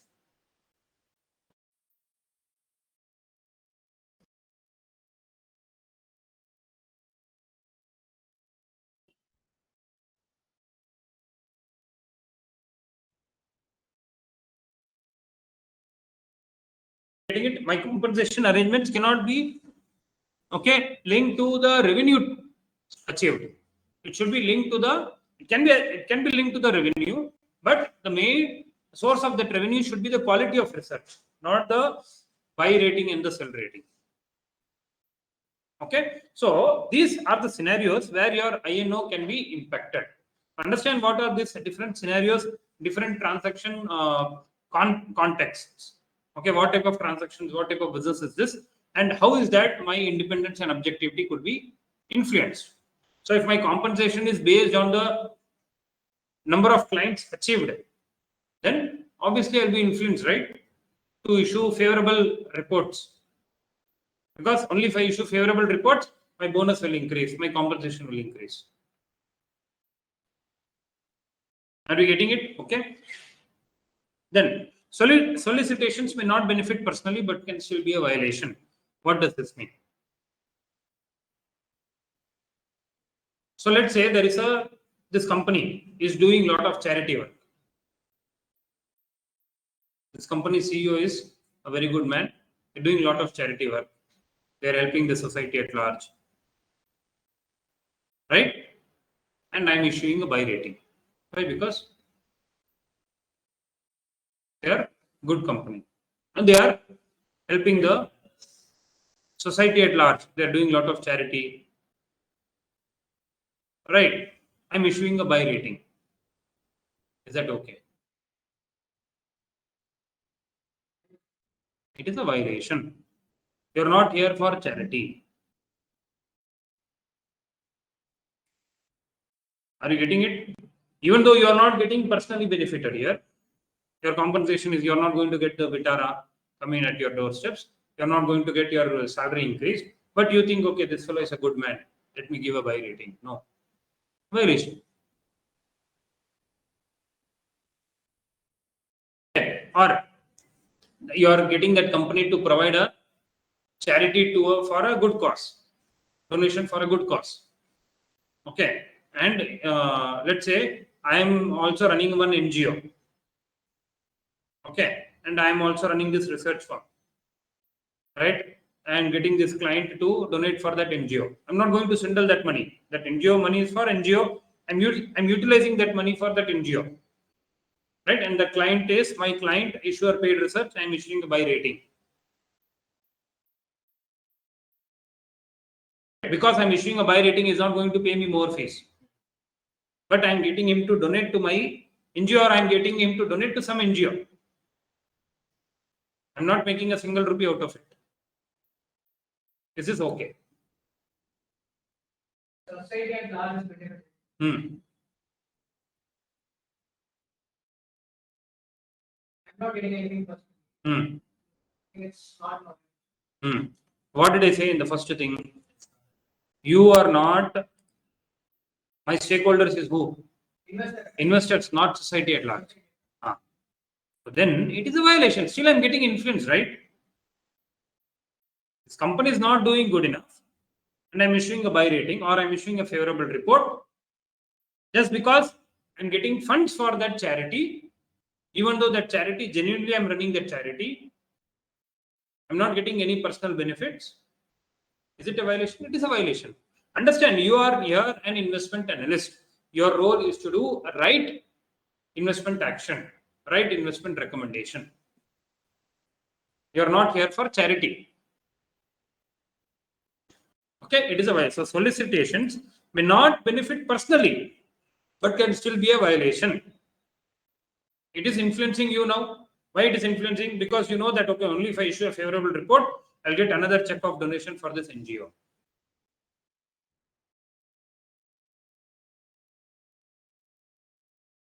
So these are the various scenarios where you can get influenced. So we'll take a break and then come back and continue.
Already over.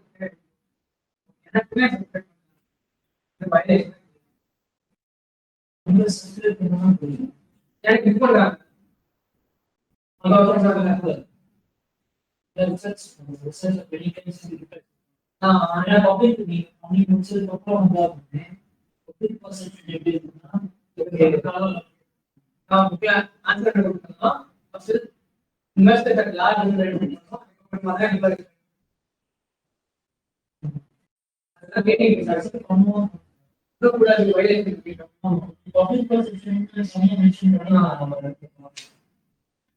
So even though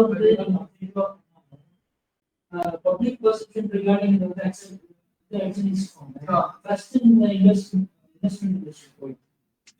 So first in investment industry goods not very main purpose of our booklet report first professionals are described. Professionals are the technical competency. Plus small code of other ethics. ரெண்டும் கம்பைனால ஒரு person professional. So இப்போ வந்து ஒரு industry மெயினா வந்து யார் professionals. Professionals suppose இந்த யோசிச்சு பாருங்க, சினாரியோல வந்து எல்லாருமே நிறைய ஸ்டூடெண்ட் படிக்கிறாங்க, வந்து எத்திக்கலா இல்லாம காமன் மேன் அவங்க ஒரு ஸ்டூடெண்ட்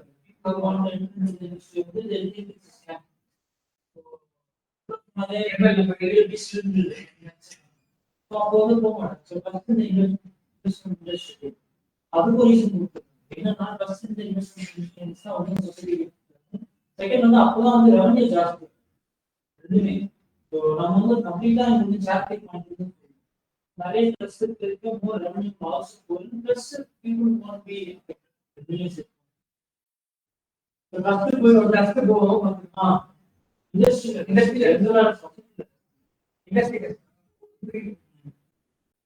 Professionals are made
நீங்க படிச்சிருக்கீங்களா?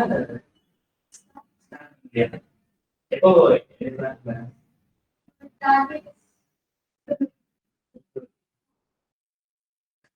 அது வரைக்கும் full time. எங்க?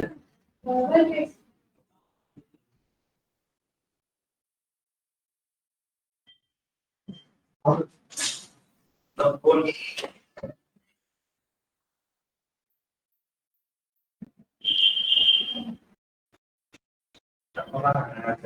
வெளில பேங்க் வெளில போயிருக்கு.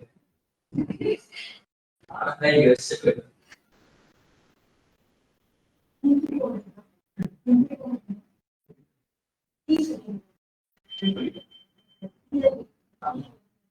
போய் காஃபி. ஓ அதான் போதா.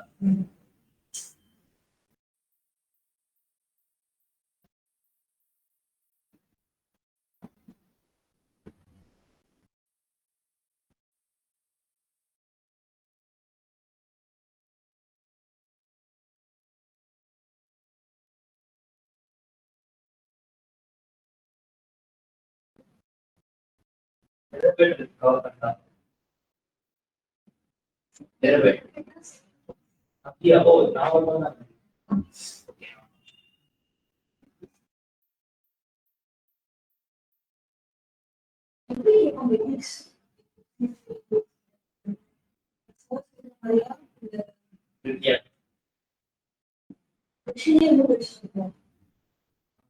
பெருசா எக்ஸாம் பாயிண்ட் ஆஃப் நான் என்ன not more than 4 lakhs.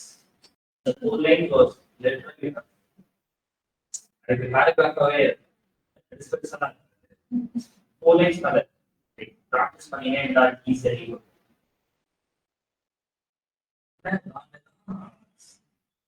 Once ஏன்னா சம்ஸ்லாம் போட்டு போய் அந்த மாதிரி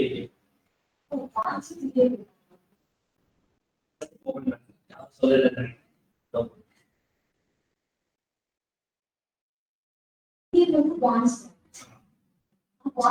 like 1 or 2 questions and maybe some of not EVM la most replacement and hypothesis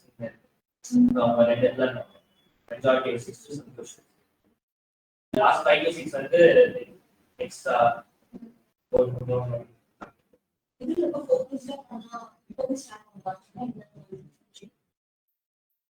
என்ன பொறுத்தவரைக்கும் நான் வந்து ஆர்டர் வந்து இட்ஸ் வீக் போயிட்டு எவ்ரிடே 5 to 10 கொஸ்டின்ஸ் பண்ணுறது ஏன் சொல்றது பாயிண்ட்ஸோட ஸ்டார்ட் பண்ணுங்க ஒரு ஈகோ இது கொஞ்சம் ஈகோ முடிச்சிட்டிங்கன்னா பாயிண்ட்ஸ்க்கு அப்புறம் portfolio management or points cover cooperatives.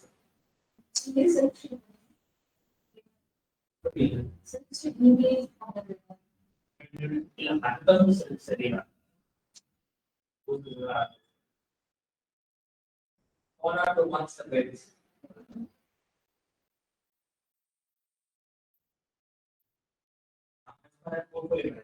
Once I'm Apple, not even a pinch. Apple. It's நீங்க அங்கேயே ஒரு 2 வருஷம் டைரக்டா அதனால ஒரு சப்ஜெக்ட் வெயிட்டேஜ் அதெல்லாம் இப்பெல்லாம் எல்லாத்தையும் படிக்கிறேன் ஸ்கிப் பண்ணேன்.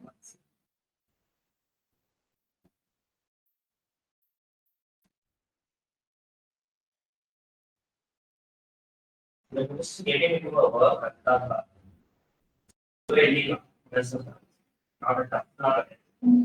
ஈஸி என்ன data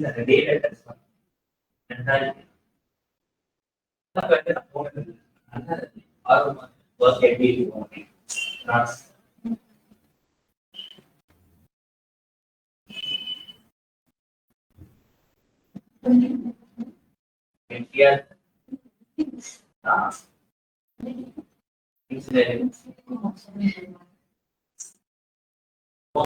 electronics and communication first one. Order வச்சீங்கன்னா electronics will be the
function purchase okay. கால் பண்ணி நான் கால் பண்ணிட்டு தூக்கி போட்டு போறேன் நான் போட முடியல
இல்ல நீங்க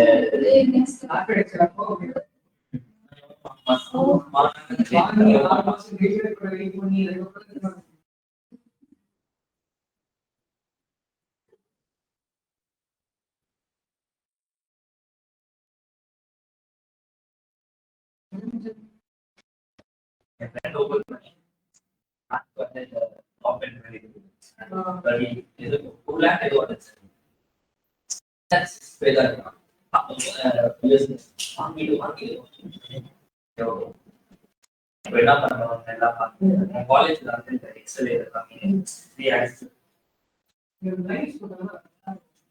சொல்லணும் கால் பண்ணிட்டாங்க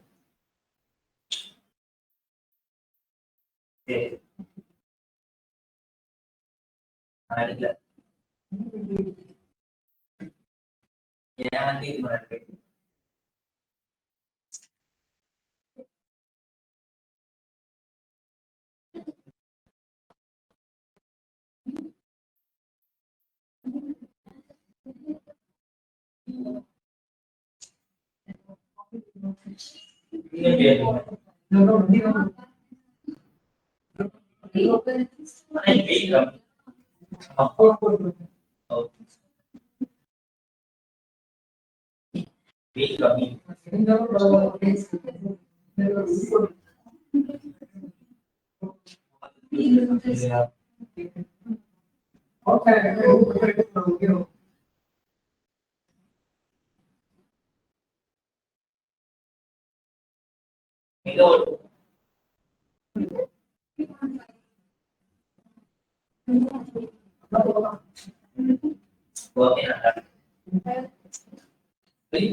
Okay, after getting to work, either the study to be now.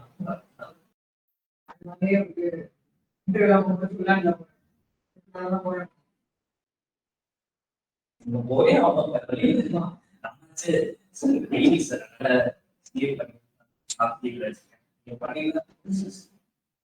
get out.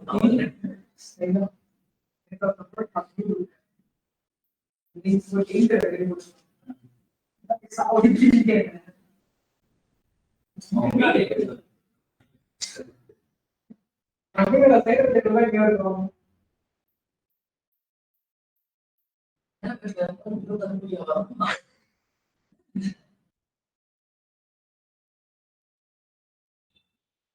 இந்த கேஆர் கோயில் ஸ்ட்ரீட் இருக்குல்ல, இந்த சைடுல இங்கே இருக்கும். கேள்வி கோயிலா? கேஆர் கோயில். அங்கே தெரியுமா? அந்த ஸ்ட்ரீட் போய் எனக்கும் ஏன் கேஆர் கோயில் ஒரு செகண்ட் இருக்கு.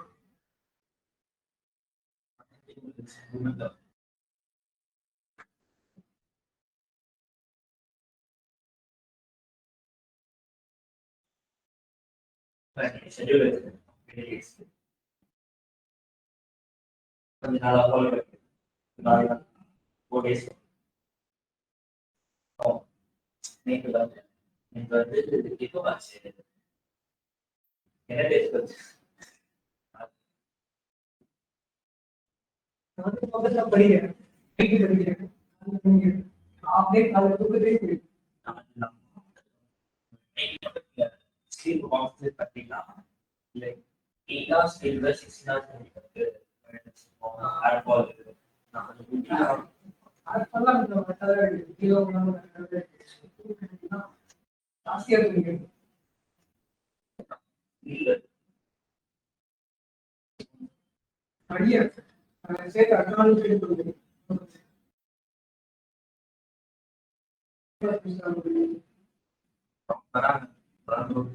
நல்லா பாயிண்ட் ப்ரொடக்டிவா இருக்கும். 4 மணில இருந்து 7:20 என்ன சாப்பிட்டு 7:30 8:30 9:30 10 o'clock ஒரு ஃப்ரெஷ் மாதிரி போனோம்னா 1 o'clock சாப்பிட காலையில் போகிறோம் ஏதாவது பெருசா படிக்கணும்.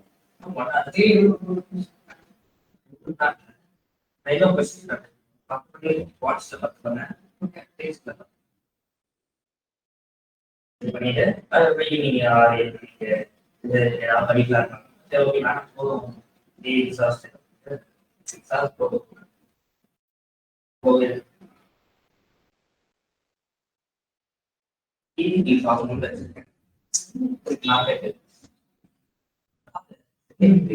சீசன் கம்மிங்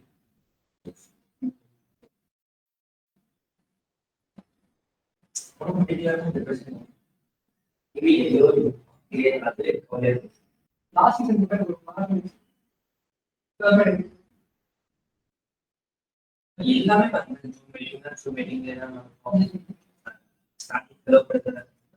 எல்லாமே லாஸ்டோட அந்த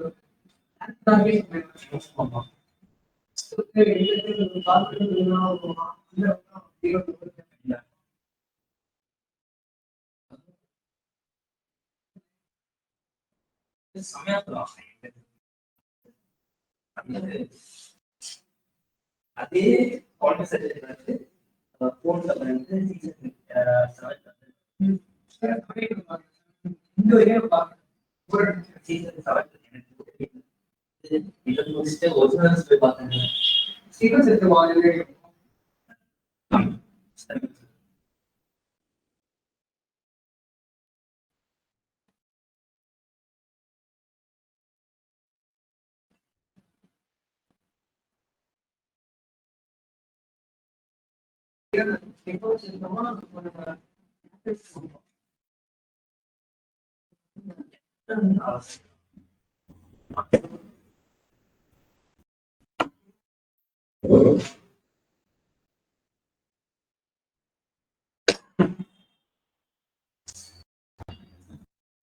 Okay, let us continue.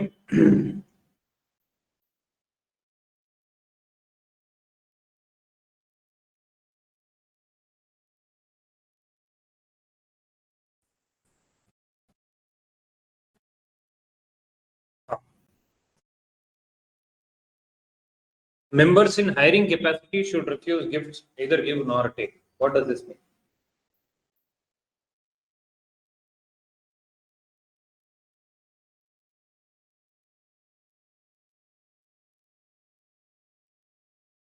This is also expected to influence the independence and objectivity.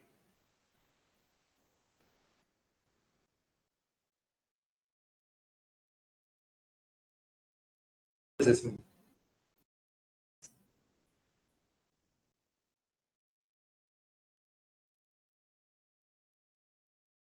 everyone should refuse gifts. That's a different thing. But what is specifically some scenario they are talking about? There's HR people, why will they be impacted with CFA code and standards? The management influence gives employees, it may be that employees may apply to something that the management does even if it is unethical. It may hinder with the objectivity of employees. Individuals. Members in hiring capacity, what does that mean? Hiring means what? Employees. There's a research analyst in market who was performing well and some company wants to hire him. They say you should not gift the HR, ask the HR to employ him. Members in hiring capacity. Employees. That's what I think. Not the member who are joining. As a research analyst, you are HR as a company. I want to get into your company. Say that I'll gift you something, you employ me in your company. In that case, you should not accept the gift from my side and employ me. So who is in violation? Who am I? I mean, both of us. No, who am I? You are Your employee. I'm HR, right? HR. You are So if I'm HR, so CFA codes apply to me. members. You are a member. And If you I'm are, a member, how will I be a HR? No, you are the you are a member of the company. You are hiring. Here, member means what? What does member mean here? CFA. Why will I be in HR? Sir, I mean, CFA who is hiring. Ah. CFA who is hiring an employee is not taking a gift. So if you give me a gift, I'll hire you. Am I a fool? Then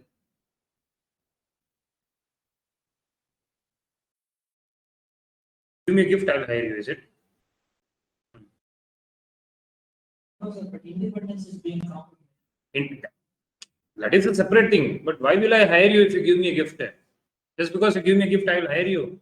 You may give me preference, not directly hire me, but let's say there are 4 people who are fairly skilled, then I might have this if I give you. In your mind, it may influence your decision hiring me. And what is wrong in Over that? other candidates. So how it impacts my work? What if the candidates are well equipped, well skilled, and So I will take them, right? Obviously. but I gifted you. But am I a fool just because you are giving me a gift? I will. That's the question of influence. That's Huh? the question You of might get influence. influenced. How? If you give a karma, then it will be like, okay, it's a big You'll gift. be accepted. Maybe your girlfriend's father is giving you a big gift, but you know that your girlfriend is not the right person for you. Will you marry? Sir, in that case, how will I choose as a Huh? In that case, how will I choose as a girlfriend? I mean, before and all, you will not know, right? After spending time only, you will know, right? And then You should not. no, should he marry or not? That is the Because question. of the gift, you should not. Because of the so that is what you are telling. Oh, because you are giving me gift, I'll marry you. You are telling. I'm not telling. He is only telling. You give BMW, I'll marry you. You give me Mercedes, I'll marry you. Whoever gives me a better car, I'll marry you. என்னப்பா then பண்ணக்கூடாதுன்றது இல்ல. I will not do it, right? Because tomorrow my life will become hell. I have to train him. That fellow is not performing.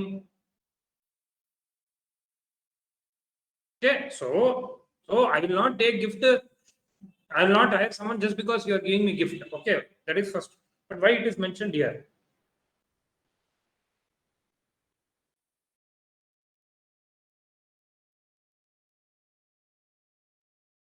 Maybe that's not what you mentioned about having this. Based on hiring a research firm for research. Okay, not only about hiring employees, yes, definitely.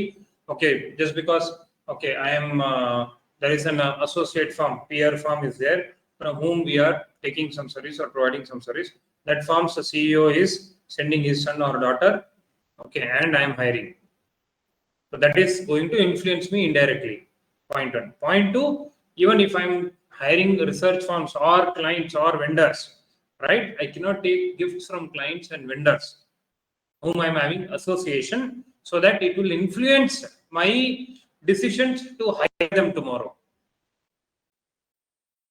Are you getting my point? Right? Selecting a brokerage firm, selecting a pension fund,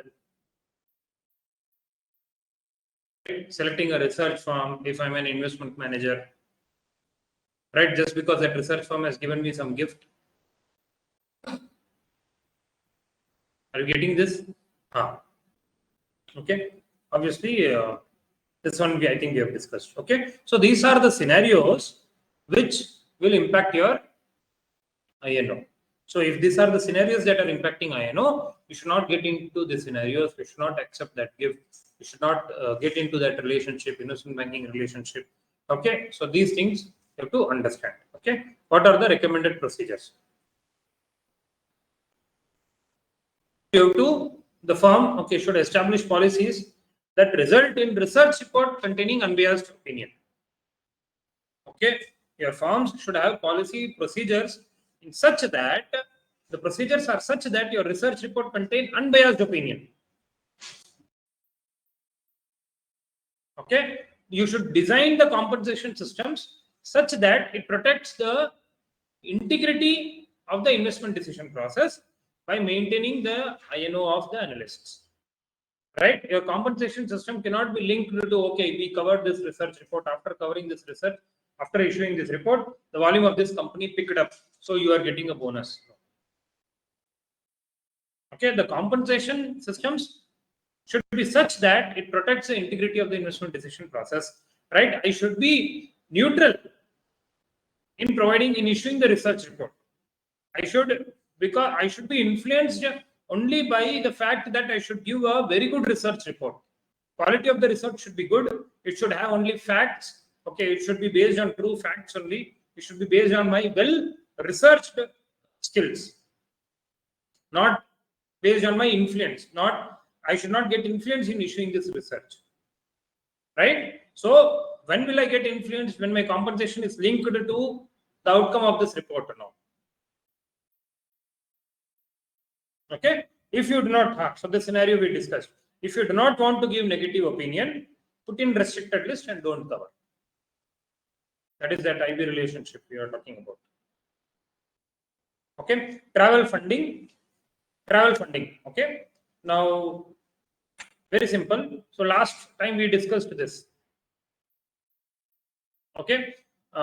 Members go on own or firm's expense and not sponsored travel, as it could influence, except in case of extreme scenarios. So travel funding, again, I think I have some notes here.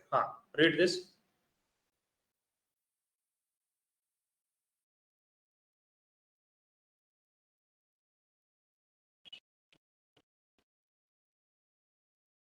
Okay, so if you are going to deep into Pacific Ocean, one triangle is there. What is the triangle? Bermuda Triangle.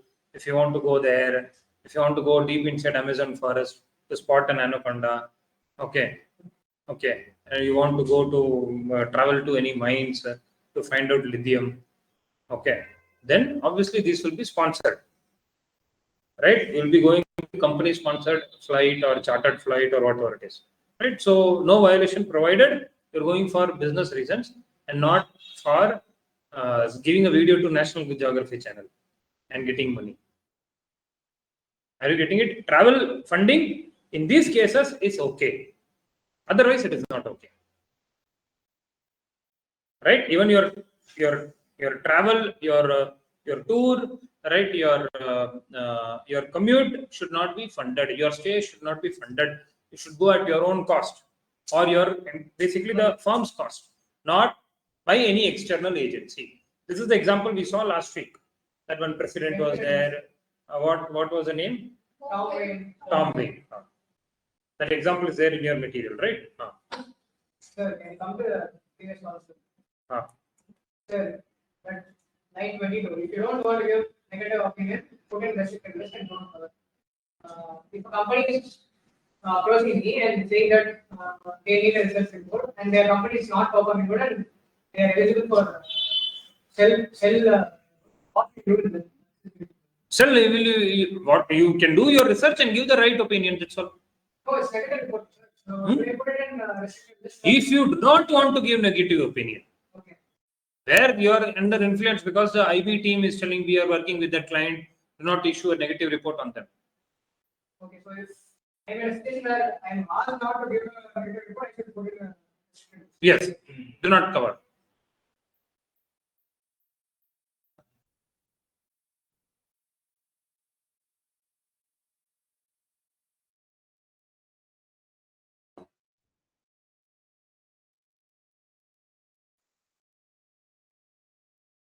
Okay, limit gifts to customary items. 1B doesn't prohibit taking ordinary small gifts which wouldn't influence analyst. You can take customary small souvenir, small gifts, it is okay.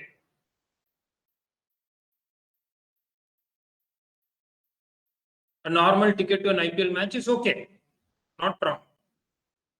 Normal ticket, but if that is like a pavilion ticket, okay, along with the stay, travel with the CSK team, sit next to Dhoni, all that is not allowed.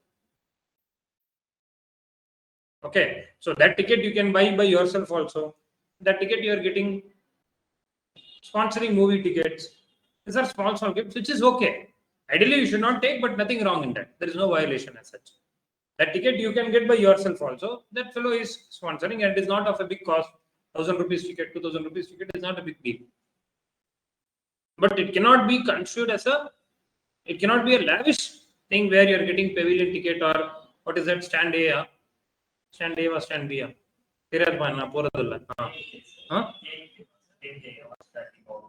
Whatever it is. Okay. So limit gifts to customary items. Normal, okay, standard doesn't prohibit ordinary gifts. So you have to understand gifts. So I think that we have discussed in length. Member investments in IPOs or security markets, firms should have policies. Right? What is this basically? If I'm working in IB firms, if I'm working in generally any financial services, if you're working in banks and all, they will ask you to declare what investments you are doing. Okay, you have to declare where all your investments are. Okay, bigger companies, they will ask you to declare. If you do not declare and later they find out, you will be penalized. Why is it? Huh? Why is it so? Why is it? Because let's say if you are working in any company, you are getting insider information, then you are investing. Because your company being a financial services firm, it will work with various clients. It will have access to various clients' confidential information. And by any chance you are also part of that team, or by any chance you are getting to know about that, then you are going and investing. So in that case, if I issue my own research, then In that case, if I issue my own research and state them that I have research on this company I invested. So no one is telling do not invest. You have to disclose. Firms should have policies. That is what I'm telling.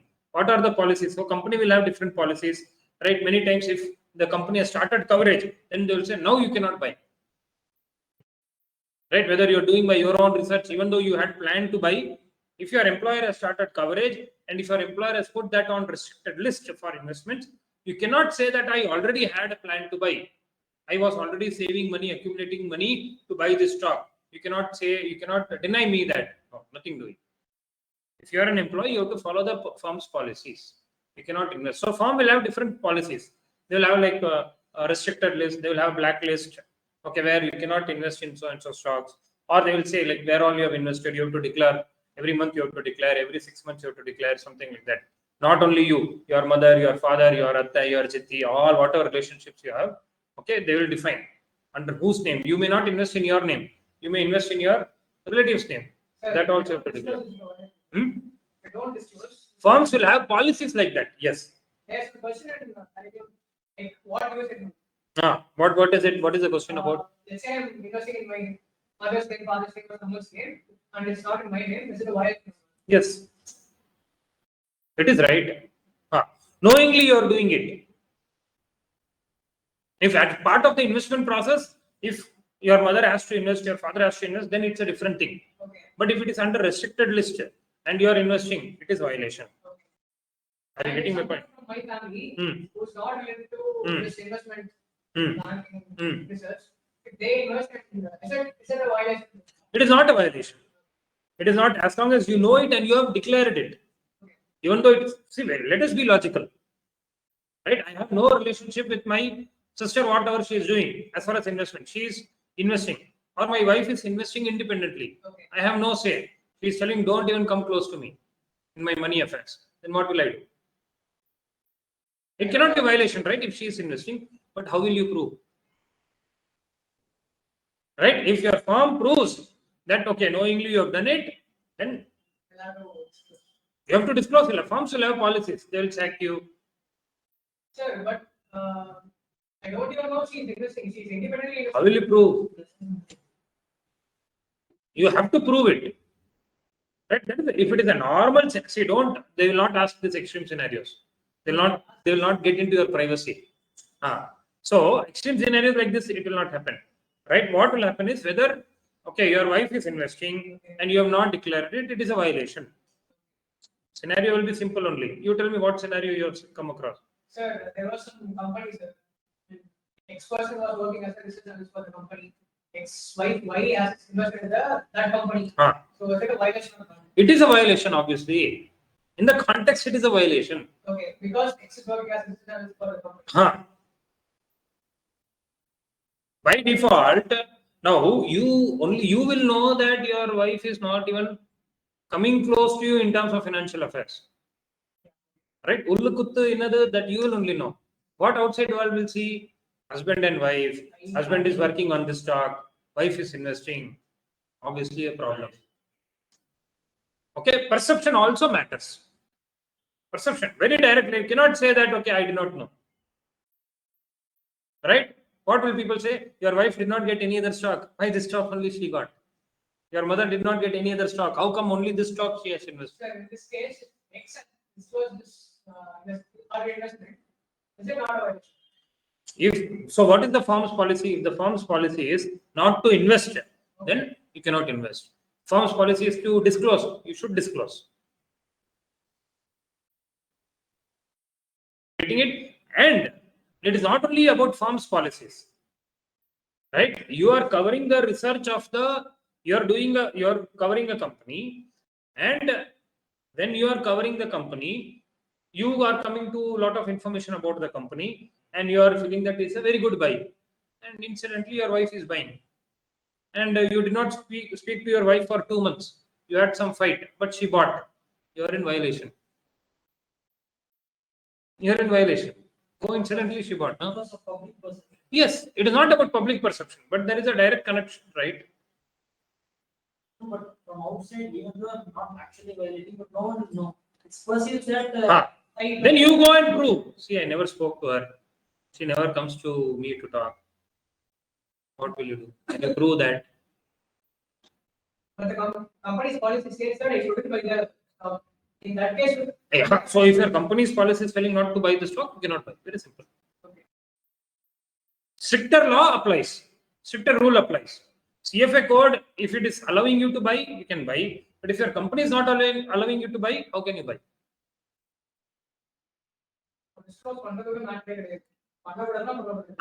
If your company is telling you cannot do so, you cannot do so. Very simple.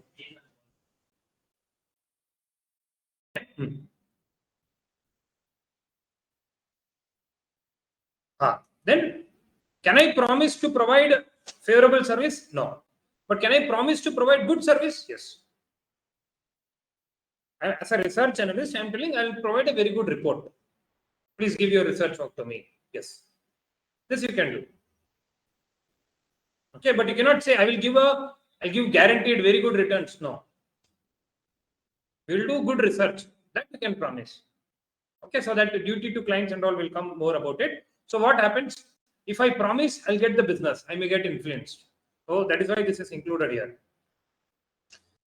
So gifts we have seen. Then example 12. Go through that example 12. Okay. Intra-firm pressure, we have seen. This investment banking relationship that we have seen. Can you go through example 12 quickly?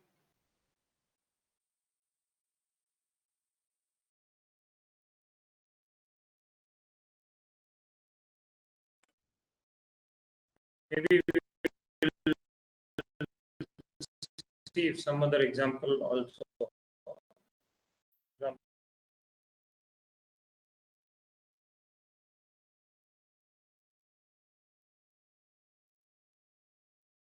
Can we quickly go through? Can you quickly go through this? For example 12.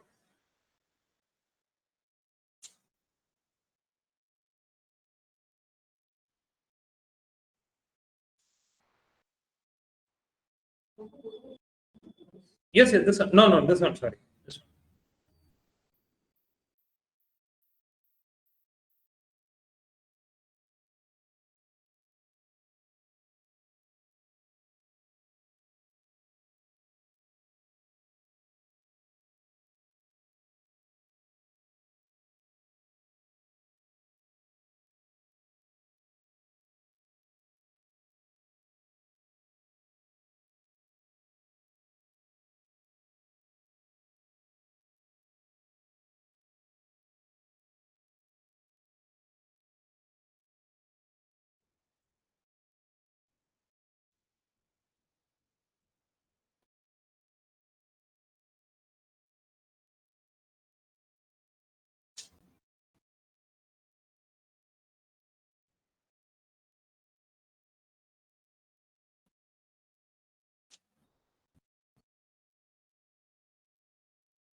Is something which we discussed, right? Similar to these are the scenarios which you have to go through. So, what are they telling? This conflict could have been avoided if this company had placed, if this firm had placed this company on a restricted list for whom? For the Not for the research guys, but for the sales guys. Is an equity analyst who covers the mining industry. He has concluded that this company is overpriced at its current level. Okay, but if I give a negative report, it will hurt the good relationship between metals mining and the IB division of the firm. IB division is nothing but the sales force. Okay. In fact, a senior manager of Filter Brokerage has just sent him a copy of the proposal his firm has made to M&M to underwrite a debt offering. Who will do this underwriting? The IB team, the sales force. IB is basically sales also because they are bringing the revenue, right? They will do this underwriting, okay, and they'll get a commission. For whom? For this company. But for this company, my another fellow has issued a negative report.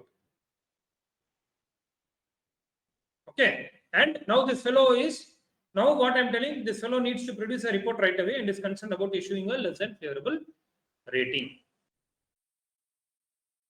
Now, can I issue a report? I can issue a report. Negative report I can issue. Okay, and I can disclose a conflict of interest also. It is not that I cannot give the report, but the ideal scenario is, because no one is going to issue a negative report for a client. Let us be very, very clear. We are in a commercial arrangement, right? I cannot say I am so very ethically honest and I am very good for the society, right? I will issue negative report, but I will also take the business from this client. That will never happen, right? So what the standard says is create a restricted list. Don't do that business at all. Don't cover that client. Do IB only. So what they're telling, this conflict could have been eliminated if you have not worked with this company for debt offering. Okay, here look at this very carefully. You cannot say now here the question could be tested in the exam where they say, so because of this, Fritz or the research team, right, the equity analyst team, they said they will not cover the company. and they will refrain from further issuing from further report. Okay. Is he in violation? Yes. Yes. The firm is in violation. Restricted list, how it will work? How will the restricted list work? Sir, IB took the project. Hmm. Equity research is restricted. Hmm. Then how- Equity research is not restricted. Which came first? IB came first. No, equity research came first. Ah. So equity research came first, and negative report. How can you? That means you are ethically not doing something correct, right? What will you put in restricted list? For whom will you put restricted list? IB should be in restricted list. But this is IB should be restricted list in this case. Sir, if suppose the management says that IB generates more revenue, and they want to do it, so they just stop issuing the report. Hmm. And all. Then they are not violating. That is violation. Why is- That is violation. No. because they prepare project. Ah. Knowingly, you are putting. You should have issued a negative report, but you are not issuing negative report. Different from issuing any kind of Hmm? different from Firm. See, you can step away. Understand the difference. You can step away. As an analyst, you have to step away. You can say, I'm not going to be part of this report. But the firm itself says from this time on, I'm not going to issue a report periodically on mining. Ah. It proceeds to do the IB. Ah. Clear violation, no? Clear violation, right? Duties to clients, duties to other clients, duties to investors at large. When you know that the company is not good, You are refraining from. you are refraining from not telling that when you are supposed to do it. As an analyst, I can refrain. I can step back telling that there is a violation here. Do not put my name here. I can step back. If research is completed, I cannot step back. So I have to deliver it, I have to deliver it fairly. And then Ah. I have But to- my company is not allowing me to deliver. Then what will I do? I have to step back. Yeah, but let's say in the same case, it's directly initiated research. The company does this. Whichever way it is. It doesn't matter, issuer paid or direct paid. No, sir, directly the company is doing it for its own internal consumption, right? No. It is for selling the report or for whatever be the reason, right? Now, even if you're for internal research, right? This is for your own investment, right? And at the same time, because you know it, will you recommend this stock to anyone? Knowingly, you are underwriting a debt offering. Sir, then if I don't do the research and I just do the IB, let's say Ah. this, When you know, no, so that is this your next standard, diligence and reasonable basis. Standard 5A. Va? So that means you are underwriting a debt offering. Company is underwriting a debt offering. That means what? Underwriting means what? I am helping the client to raise debt, right? And I am promoting this offering to different investors in the market, right? I am an underwriter. I have researched everything well. Now, I know, right, that this company is not doing well, right? How can I promote that debt?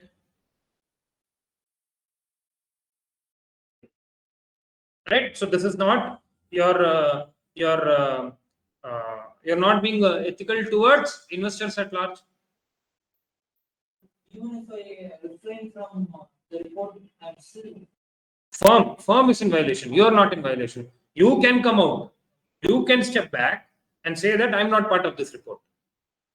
I'm not part of this assignment. Do not take my name in this report. You can step back. And if and you tell them, you have to explain that this is wrong. You have to take legal opinion. And if the company continues to do so, you have to quit. Sir, but without the research model, let's say the firm is not doing research, only they're doing IB. They're only doing investment banking. Huh.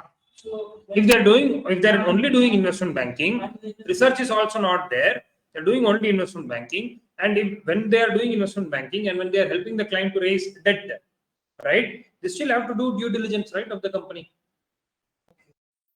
Right? Without doing due diligence, how can I tell public at large or potential investors to come and invest? Tomorrow, if something goes wrong, will I not be picked up? So again, when you are having two different services, research and IB, whichever comes first, that will continue to happen, and you should put that company under restricted list.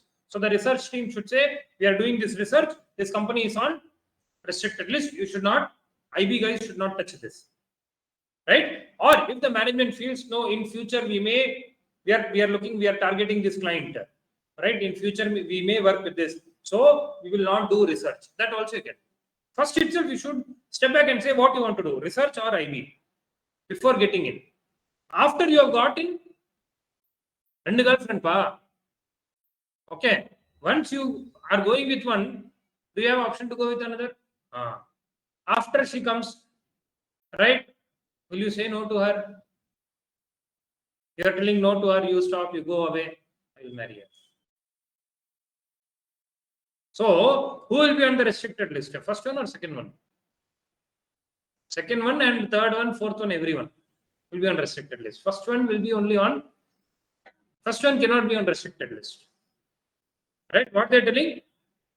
Hilton, this company had placed metals and mining on a restricted list for whom? For the IB. Clear? Logically, understand the difference? Here they are talking about violation by the firm, not by the analyst.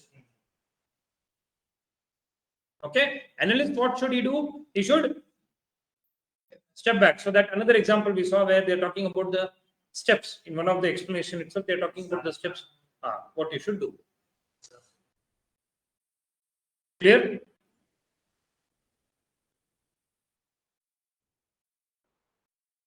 So these are, you can make sure you are going through, make sure that you are going through each and every line, understand the implication. Okay.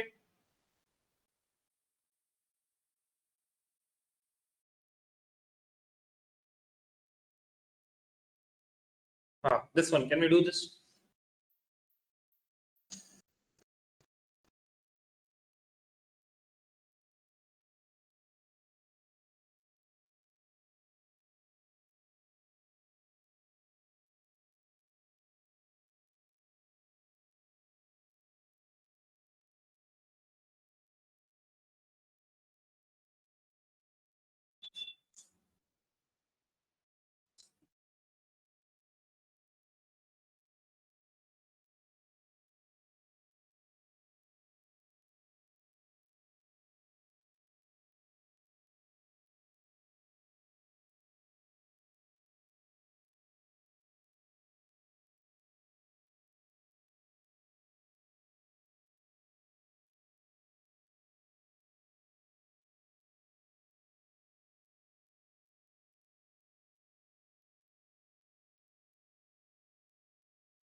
understand what the scenario is here.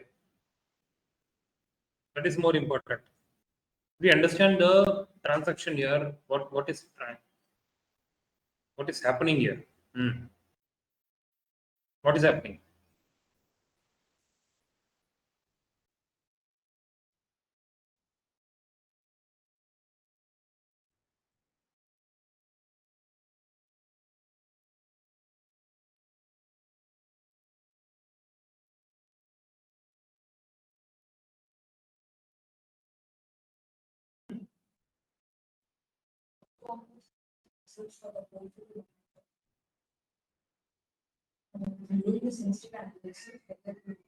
What is sensitivity analysis?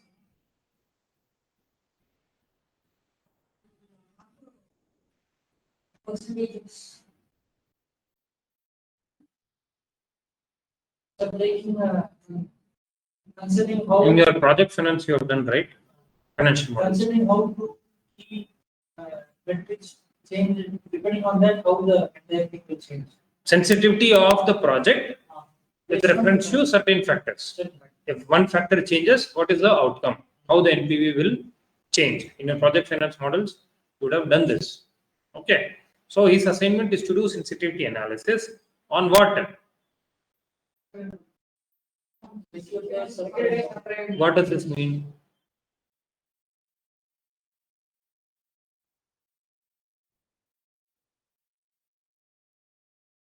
Last week there was some takeaways, right? You said you guys will check out and come and tell me. What is that? I gave some terms or some assignment. What is that? Huh?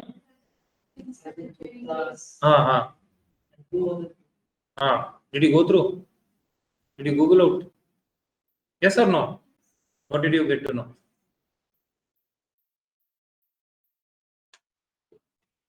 Anapa? What did you get to know?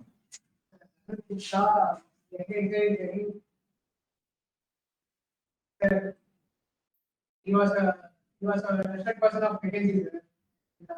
He was involved in inside trading with Rajan, who is expert owner of expert company, the Alliant expert company.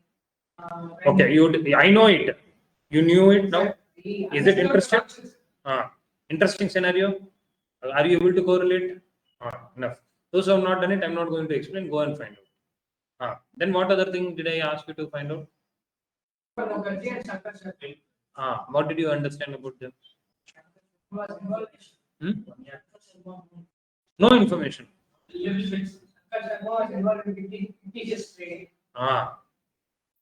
The fellow with mustache. Because there could be so many IAS customers. But is still a prominent figure in investment industry. Then Our Mukherjee is he promised someone good returns and he is not a gangster and all. that's what the report says. No. Gangster means what? He promised some person from Thane that he will get some high returns and the Thane person invested some 25 lakhs and he lost it. No. Then you are talking about your friend is Saurabh Mukherjee, not the one I'm talking about. Marcelus. What did you come to know? They're simply investing on the top. So basically, he has become vocal. Okay, that glamorous fund managers, you can say, right? People somehow give weight, but if you go deep into what they have done in the past, you understand like all those people who come in newspaper or who give interviews may not be relied upon. He was also fined by SEBI for insider trading, but is considered like. But SEBI has not been looking at it. He has violated the law. He settled the case. He paid SEBI and came out. Okay. See, I'm not telling all these people are frauds, but point is you have to really understand who the person is. Okay, even by mistake also you could have done. Right? And that is why SEBI still said, okay, you pay fine and you go. It could have been by mistake. Insider trading could have been by mistake, giving information to someone or getting information from someone could have been by mistake also, not intentional. Because ultimately I'm here to make money for on my returns, on my investments, or for my clients, right? That is my sole objective. I'm not here sitting on for charity. So I'll try to find, try to get different information from different sources. So in that process, if I've done something wrong, knowingly or unknowingly, is okay. Unknowingly, okay. Unknowingly, if I'm doing some mistake, which is okay. Cannot say that this fellow is a fraud. Are you getting me? So, but obviously Rajat Gupta and all intentional. No, but the Saurav Mukherjee, I do not know what the reality is, but the case. So what happens is all these people whom they are talking in investment industry, who are having bigger names, may not carry a bigger background with them, right? A true background may not be there, right? We may not simply go by what they are telling, right? So especially these thin influencers, okay? It will take time. SEBI is going through that. It will take time, but a lot of people have already conned. A lot of people. So there are a lot of, not only one, there are at least 15 I can name, right? Who are taking people for a ride, especially students who are doing CFA. Inga invest pannanga, anga invest pannanga, do this, do that. Okay. Sir, some independent trader is involved in insider trading. Who will find them that they're involved in insider trading? SEBI can figure out. Okay. They can, if they know that, okay, someone is. So, okay, basically, if you are making big money, right, that report is known, that report goes to SEBI. Right? How will you make big money? By dealing in large volume of shares? Right? So, who is this? How is he dealing? On what basis he is dealing? Right? Tomorrow result is coming out. Today, what? HDFC paid dividend. HDFC result came out today. Today is on Saturday, right? So yesterday, let's say yesterday evening 2:30, you bought big volume of HDFC shares. Last 3 months you did not do, but suddenly you bought a big volume of HDFC shares. On what basis? Maybe genuine buy also. You could have anticipated that this price will go up based on your research, right? You have to show like if that could be based on your research, then you have to show. Okay, tell me how do you have done the research. So it is not that SEBI will come and catch off. They will not see one-off transaction, but every time it will happen. Like every time you are buying and the stock price is going up, something is may not be wrong. SEBI will have its eyes. Then, if they want, they can prima facie, they can do an investigation. It may be proved, it cannot be proved. Okay, so coming back to this thing. Okay, so here, what is this subprime? Securitized subprime mortgages, basically the loans. Okay, subprime loans. Mortgage means what? Loans. Subprime means substandard loans. Substandard, not standardized loans. Substandard. Okay, that means low quality loans. That means given to very high risky borrowers. High risky borrowers. Right? Your salary is 30,000, but you have given a loan of 1 crore rupees. Okay, to buy a flat of 1.2 crore rupees. Okay, or your salary is 1 lakh rupees, you have been given a loan of 40 lakh rupees, but that to buy a property worth 80 lakh rupees, but that property is actually worth 40 lakh rupees. Because the prices are very high, you are paying 80 lakhs for that property and you are taking a loan on back of it. That is what the subprime crisis was. Okay, the real estate market was on a boom. You took a loan on that property, bank gave the loan, okay, and suddenly the prices crashed, you ran away. Whose loss it is? Bank's loss. So what happened? No, before this loss happened, I had so many loans of like this. So what I did, I securitized this loan. This you will see in fixed income. That means I sold these loans to someone. Okay, someone sold to someone else. Someone sold to someone else. So this loop was there. No one really knew who is actually the ultimate loan fellow. So what happens? So my work is to do analysis on this asset class. Okay, sensitivity analysis on the securitized mortgages. Okay, so now what is happening? I am discussed with the manager possible scenarios to use to calculate expected returns. Why? Because we are doing sensitivity analysis.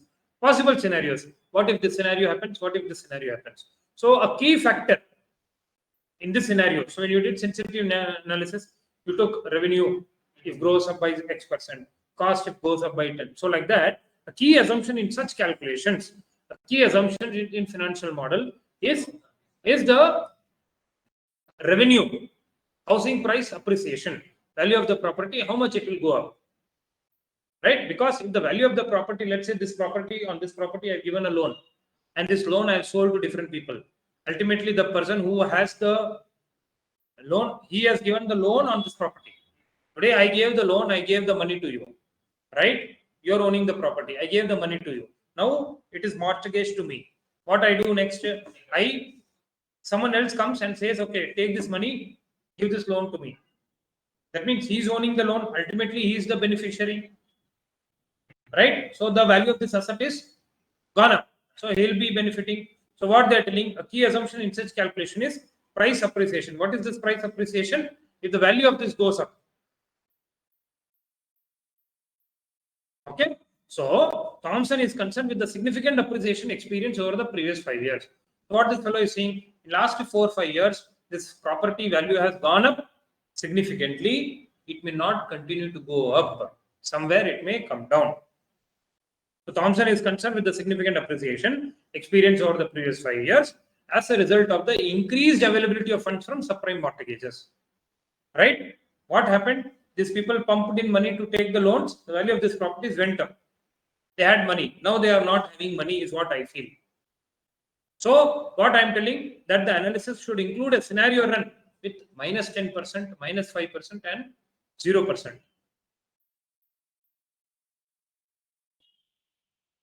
Okay, so what I'm telling, our appreciation percentage which we are expecting, right? So you in the financial model you also right, year 1 you said so much percentage, year 2 you said so much percentage, 3, 4, 5, right? So in next 5 years, what is the percentage increase I should expect, right? So the manager says put positive numbers, but the analyst is telling no, you have already seen a very big appreciation. Now it may not appreciate further. You should bring it down.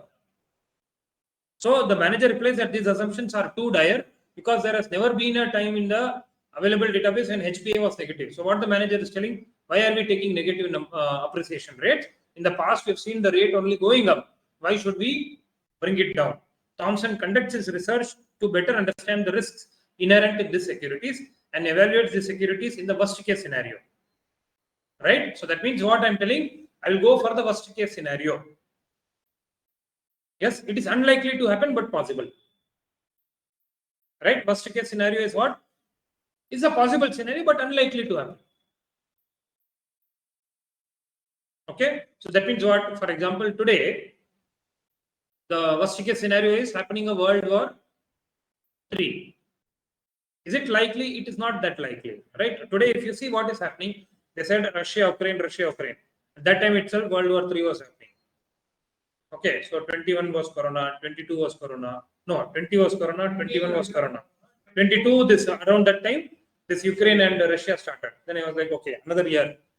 Okay, because because Russia is powerful, Ukraine is a small country supported by US and all the other people. So World War III, people, all these news channels, breaking, World War III. Nothing happened. Yes, those countries are suffering, that's a different thing. Similarly, now also, Israel is suffering. Right? Other countries are also suffering. There is a problem there. But will it escalate to World War III? Probably not. Today, it is all about Cold War. Right? Even all the countries understand that World War III is not good for them. Right? They want to make money by business, but not by war. Right? So they understand. So that is what a lot of people are telling, that World War III may not happen. Right? Doing this analysis, we are not in 1930s or 1940s where another world war. At that time, technology was not there, communication was not there. Today, your superiority you can claim through different ways, not just by wars. Right? And at that time, a few countries were having bigger weapons. Not all countries were having bigger weapons. Today, our neighbor is having so many nuclear weapons. So India also knows very clearly that if India escalates it, that fellow will, without thinking, he will drop. He knows that he will get destroyed. But India will also have damage. We are very much confident that we can finish off this neighboring country in 1 hour. But ultimately, we may also see the damage, so we will not do anything. Similarly, China, Russia also, they know that even though they have weapons, right, other countries also have weapons. They may bring an impact to the other country, but other countries may also bring a bigger impact. So they may not try to do. So unlikely scenario is World War III happening. But is it possible? Possible. We are not telling it is ruled out. We are telling chances are less. So that is what unlikely. So based on the results of the scenarios, Thomson does not recommend the purchase of the securitization. So I am telling, so one of the analysts is telling that, see, we should forecast negative returns on this. Let us not buy. Against the general market trend. General market trend, everyone is going and rushing and buying. The manager follows Thomson's recommendation and does not invest. And in time, the housing market collapses. This is 2007-2008 scenario. Real scenario. There will be definitely, there will be a lot of fund managers, a lot of investment managers who wouldn't have invested. Okay, that lot means 1 or 2 out of 1,000. In the US, okay, in the US and Europe, there 1 or 2 out of 1,000 firms, 1,000 analysts would have taken a negative view, okay, of not investing, and that happened. You see now Thomson's actions in running the worst case scenario against the protest of the portfolio manager are in alignment with the principles of 1B, objectivity and independence. Even though my manager tried to influence me, my manager said, don't do this, but I believed in my analysis. Now what could have happened is, this could have been, even if this market did not collapse, but I followed my instinct, I followed my research knowledge, still I would have been right. Just because it is not that just because market collapsed, I am right. No. Even if market is not collapsing, even if it is giving a different view, right, I still did my work properly with independence and objectivity. So still I am not in violation. So this is also discussed in your 5A, diligence and reasonable basis. Okay, so very good example why I have discussed this, little complex to understand. Okay, so should make note of what this example is about, okay, in your material.